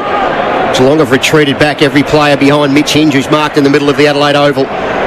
Miller, he offers a lead. Crow fans want him to move it quickly. He goes to Taylor, the sub who's come on, who marks unopposed. Manor just lets him run away. Looks tired, Manor. The kick from Taylor's not a good one. Allowed Blitzarves in across the face of the pack. Did okay. His hand pass though wasn't great. Taken by Bowes. Fortuitously, Cameron's down there helping out. He'll go wide to Closey, the sub for the Cats. He goes down the line. Ollie Henry's there. That'll do the Cats. The ball is out for a throw in. True centre wing. They defended well there. The kick from the kid Taylor wasn't great. But Geelong, Menzel, dare we say it, have been enormous in this final term. They've defended really well, particularly in this second half. The pressure around the ball has been elite. The Crows have just run out of gas here. Boundary throw in, tapped down by Stanley. Rolling ball to the front of the pack. Manor near the boundary line. He's wrapped up by Rankin, not going anywhere. And after he gets the kick away, Manor, the umpire, had already blown the whistle. Bailey Smith, Max Holmes have had 65 possessions between them. Yeah, wow. Holmes has been huge this second half. A couple of massive moments for him. Davey Collins is heading down to the rooms for us post-game to get one of the victorious Cats, we hope, on the phone. You would suspect they've nearly done enough, Geelong. Ball into the air. O'Brien. Stanley's been huge again tonight. Won the tap down. Bailey Smith again. Handball that was deflected away. Dawson. Atkins to help him out. Went a little soccer off the ground. Somehow Smith got his hands onto it. That might be up to 36. And he rolls a ball that'll just roll out. Insufficient intent. So it'll be a free kick as Cameron was trying to hunt it down. It'll be taken by Michael Annie in game number 50. He kicks to Laird, who marks, has to see his feet on his driver's licence photo. Laird, he's not that big. He kicks it to Taylor. Taylor wheels and goes and puts a high ball inside forward 50. Fogarty up, couldn't mark. Already got 4 all in one quarter. Stanley back there defending. His hand pass had too much Sam Powell Pepper on it to get to O'Connor. And the ball goes off his forearms and out for a throw-in on the pain of 50, but valuable seconds eke off the clock for the Cats. And conversely for the Crows, they need more time. 2 minutes 38, Geelong lead by 13. For the second time in as many trips to Adelaide Oval, Geelong might leave winning without Tom Stewart. From the boundary throw, and it's knocked towards the boundary line. Manner to be first onto the footy, couldn't control it. Dawson could, but his handball straight into the waiting arms of Dangerfield. Dangerfield to Atkins. Atkins with a massive night will kick towards half forward. It's over the head of Cameron. Close will be first to run onto the footy. Decides to soccer off the ground. Didn't get great purchase. Bought about 20 metres for his team. Another little soccer off the ground into the path of Ollie Henry, who fumbled at the inopportune time. Nankervis, hinge, short kick will flirt with the boundary line, but back with the flight. The mark taken for the Crows, and kicking and turning quickly was coming, but he's turned it over onto the waiting chest of Holmes, and that might be enough. Yeah, that's enough, Kingy. Geelong, minute 55. Dangerfield marks the kick. This is going to be a famous win for Geelong. It is. Trailed by 30 against a rampaging home side, and they've stood up in this final quarter when the Chips were down. Keane defending, handballs, they're under pressure again. Close took it, dinks it over the top, going back with the flight, Cameron! Dempsey remonstrates with Saligo. I'm not sure he could have done too much more there, Saligo. He was going one way, Cameron the other. And Jeremy Cameron will ice what has been a terrific performance. This will be his fourth if he kicks truly. He's about 7 metres out. He's on the right side for a left foot snap. He should miss this, a player of his quality. And the Cats will celebrate hard. Cameron, there's a fire drill at the moment of the Adelaide Crows because the fans are leaving. Cameron will kick the goal and he gives the crowd a bit of how you going. He's got 4. And Geelong, this is a percentage booster. 18-11-119. Adelaide 15-10-100. Sambrero, feel good mix. Dan Menzel, tell us what's just happened. This is a gutsy win from the Cats. To be able to overturn a 30-point deficit with the way the Crows were playing, to be able to stop them. We said they're going to have to kick 120 points to win this game. They've kicked 119 and they've restricted the Crows to just 100, who at half-time had kicked 72 points. So it's been an incredibly impressive display this second half from the Cats. Gutsy around the contest. A number of their inside midfielders have got the job done with their pressure around the ball. It's going to be a flat old night on Hindley Street. Really plus 15 in this final quarter in contested possessions. They kicked 5-3. Smith, Holmes and Guthrie have had 32 possessions between them in this final quarter. Curse high stats. Thank you, Benny O'Brien, winning the tap down. Here's a chance again for the Cats, although it's going to be a free kick going which way? It's going to go to Matt Crouch. Tell you who's been solid again is Stanley. Yeah, he has. Absolutely. Long ball inside 50. Phil and Thorpe. Coning's been elite down back. On the charge, there's going to be a free kick paid, and it's going to go to Lawson Humphries, who got pushed. He has been very good, Sam. I've always maintained he's just an infinitely better defender than a ruckman. Humphries on his preferred and non-preferred left. Well, he's playing on the bloke who everyone was talking about, the best player in the competition this year in terms of the rankings they were talking about. Kick to the wing, marked by Nevitt from Bowes. And he'll just hold things up for the moment as we tick down to the final half a minute of this contest. Geelong aren't losing this one. They're going to improve to 3-2. With a big Easter Monday clash against the Hawks to come. Kick to half forward. Stanley flew, couldn't mark. Misjudged it. Dawson did well. Hasn't had the opportunity, but Taylor Walker hasn't touched the ball in this final quarter. Short ball to Nankervis. Kick. Phil Thorpe with the fly, but judging it okay was Nevitt. Phil Thorpe over the back. We'll end up with the footy. Here's Walker on cue, just pumping it long. Inside forward 50. Long ball. Humphries got shoved out of the contest. He'll take the resultant free kick. He's had another solid night, Lawson Humphries. He'll kick into the right back pocket, put it into space for O'Sullivan. O'Sullivan will take it on the bounce. He can give a handball back to Zach Guthrie, and the Cats with a win that seasons are built on. A famous victory on the road. They trail by 30. They win by 19. Can you barely believe it, Cat fans? We can't. Enjoy this song.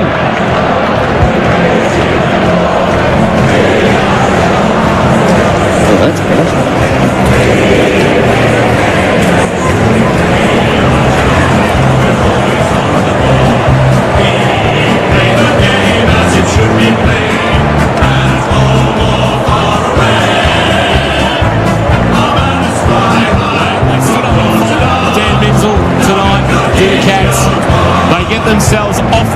us at 30 points when Ben Key's goals at the 19-minute mark of the second quarter. We're thinking that Geelong could get blown out. There was talk of maybe the margin getting to 50 points by half-time.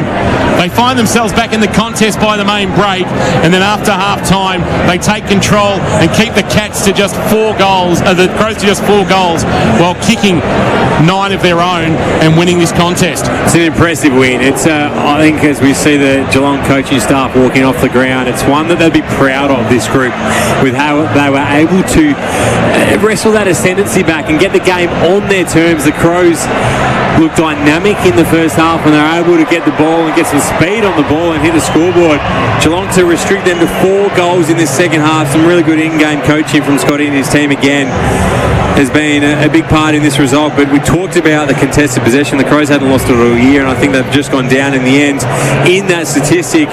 The guys on the inside, Benny, got it done in that last quarter. The clearance battle at one stage, the inside 50 battle, 9-0 at one stage in that last quarter.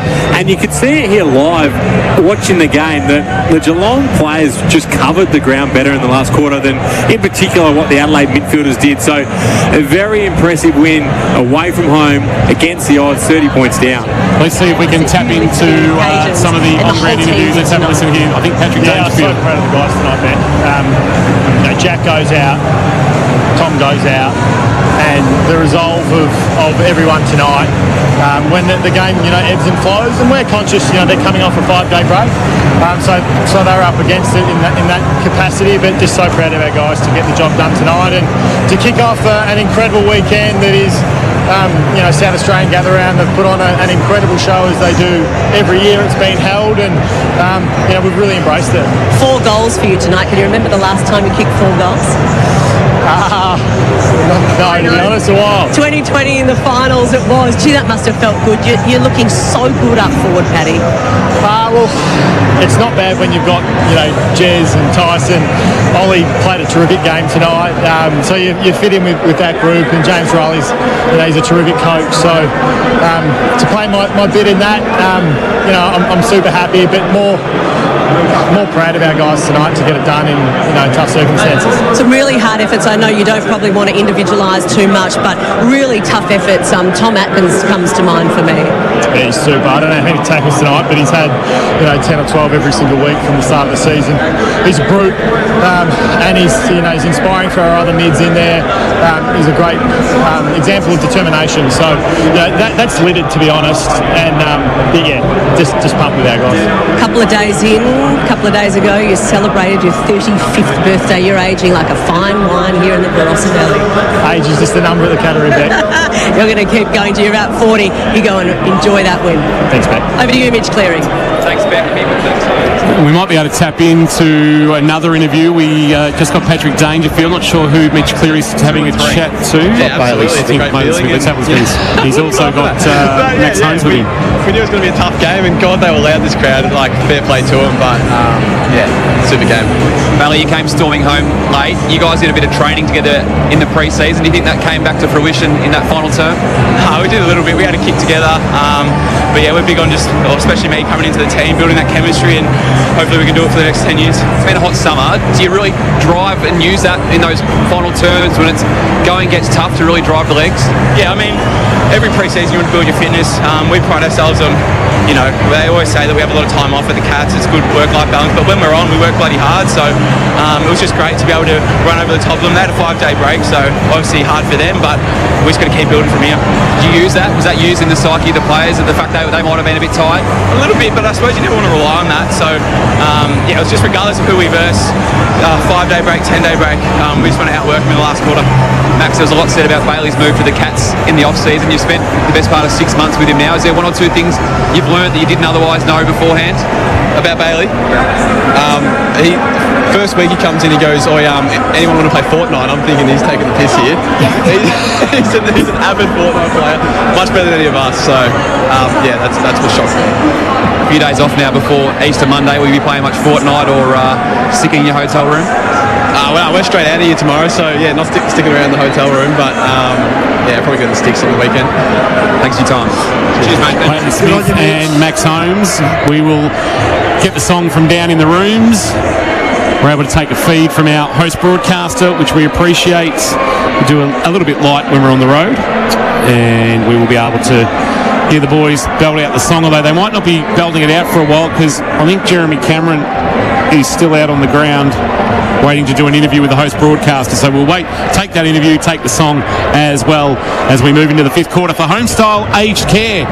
It's the next best thing to being at home. Davey Collins has also gone down to the rooms where he will be lining up an interview for us. We'll have a chat to one of the players over the phone from down in bowels of the room, and I think we can have a listen to Jeremy Cameron on the host broadcast. Fantastic footy, so we knew we had to dig deep, and someone mentioned we're 30 points down. I didn't realise it was that much, but to hold in there and fight is fantastic in what's an awesome weekend. You're a little bit quiet in the first half in front of goals, but 4 goals for you tonight, 3 in the second half.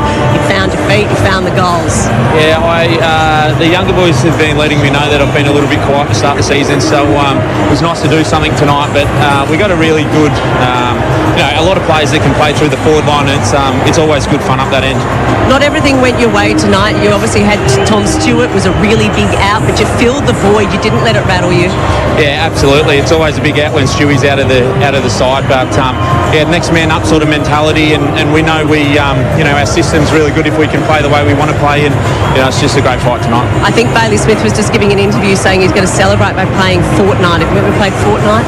I know what it is, but I won't be doing that. No, I retired from the PlayStation a little while ago now. My daughter keeps me too busy, but I'll enjoy the weekend. I'll stay over here for a little bit, and it's nice to soak it all up. Yeah, it certainly is, and big game coming up, Hawks, Easter Monday. Absolutely, I'm glad we've got 11 days off in between because that's going to be a mighty big game. It's always a big occasion. Ever since I come to the Cats, it's been a huge occasion, and it's fantastic to play in those sorts of games, so I'm looking forward to it. 11 days of work with the Cows.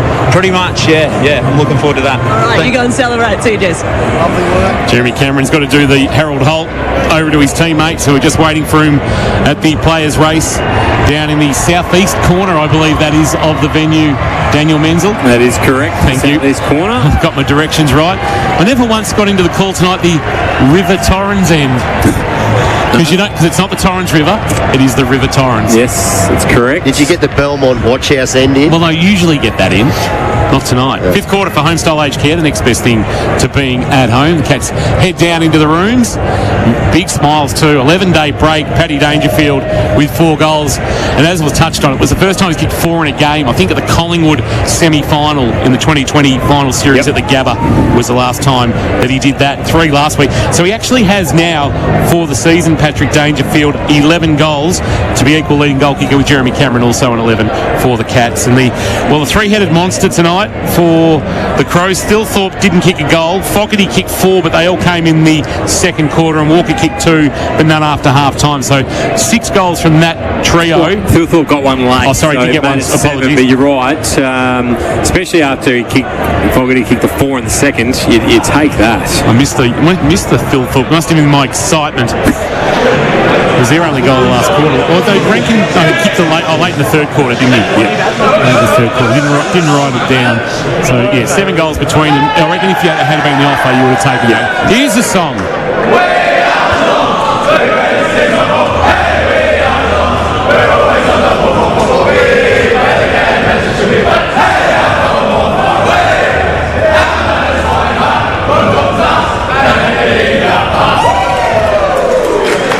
So we've just got to work out who Davey Collins is going to get on the phone for us down in the rooms. Matty Dwyer is going to stay on that for us and keep an eye out. But Benny, the KFC X has blown up after that performance. Grab a $3.95 Go bucket from KFC for a tasty bite on the go.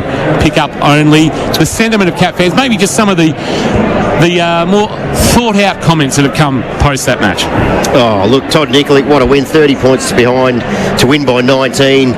Defended well after half-time after being monstered in the second. Great around the ball, 3 Dangerfield, 2 Holmes, 1 Hinge. Mistakes got us back in the game. So Andrew Daly suggesting pretty sure the wife will be faking being asleep right now.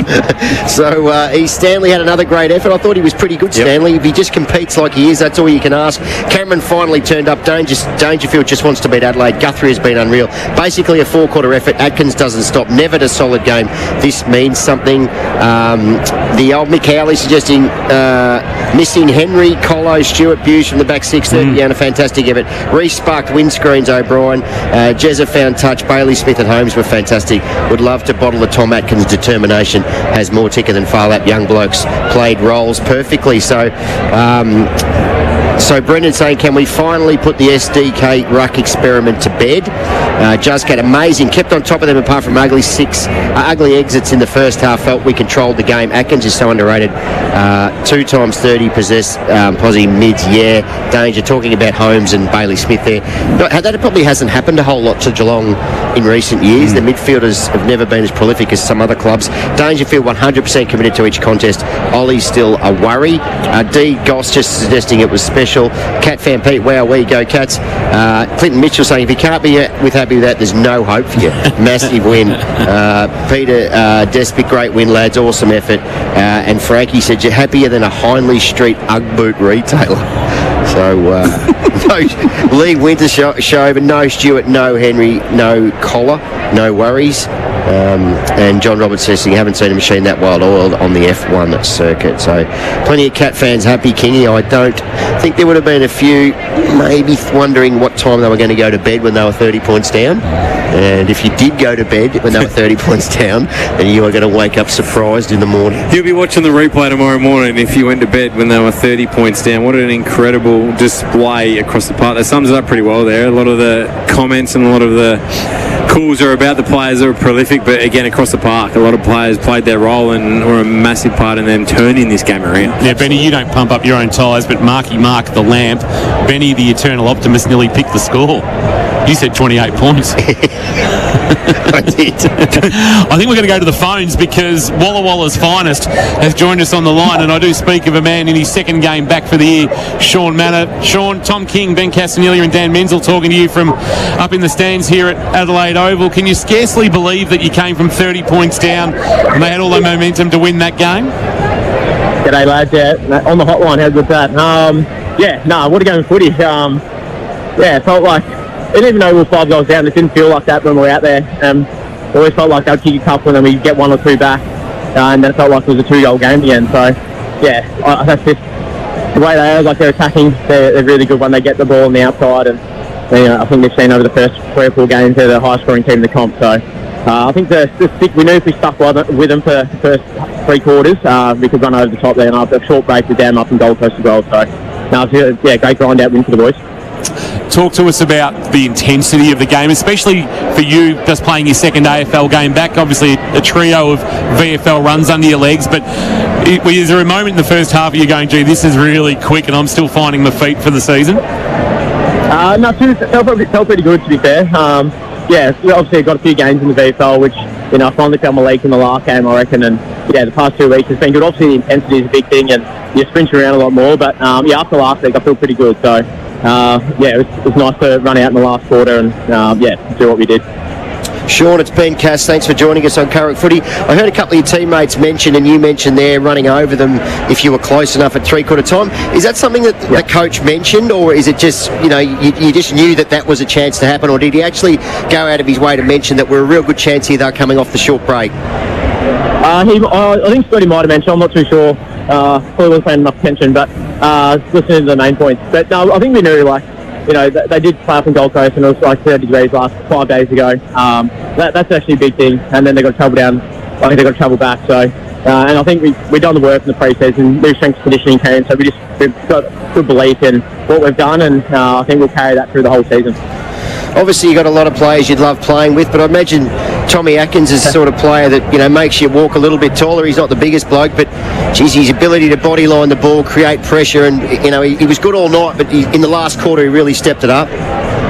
Well, mate, no, he's an absolute star. He's obviously, I think he's a very underrated player in the league, but those in Geelong and our 4 walls rate him really highly, and I think, he's starting to get the credits that he's deserved over the past 5 weeks. He's had a great start to the year, and it's not just the defensive stuff. He's obviously got that part of his game, but it's these, little handballs inside that can get us out and, get us running forward. So, we rate him really highly, and we're lucky to play with him. fifth quarter thanks to Homestyle Aged Care. Speaking with Cat Sean Manor, here's Dan Menzel on K-Rock Footy. Sean, I just want to know, at half-time, the messaging from the coaching group, they kicked 11 goals to half-time, and was there much around the pressure and actually stopping them from kick marking and possessing the footy and getting the ball on their terms? Yeah, g'day, Dan. It was, to be fair. And as I think we finished the last 10 minutes really well. I think they got out that 5-goal lead and we got it back to 2 goals. So it was actually, the last 10 minutes we kind of set it up, and that's what Scotty mentioned. It was, if we look at the first half of the quarter, we probably didn't play the way we would have liked, and as you said, it's got those uncontested marks. The big boys got in the game, and they're obviously finishing their work. They're elite forward. So, if we could stifle that, and which we did in the second half, we'd go a long way to getting the result.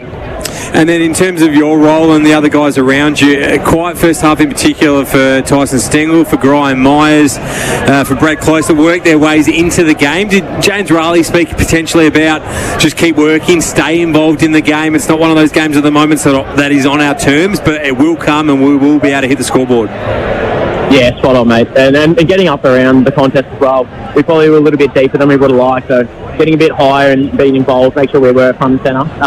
But we're not big on numbers and stuff like that. We're on impact, so we may not get much of it, especially the small forwards.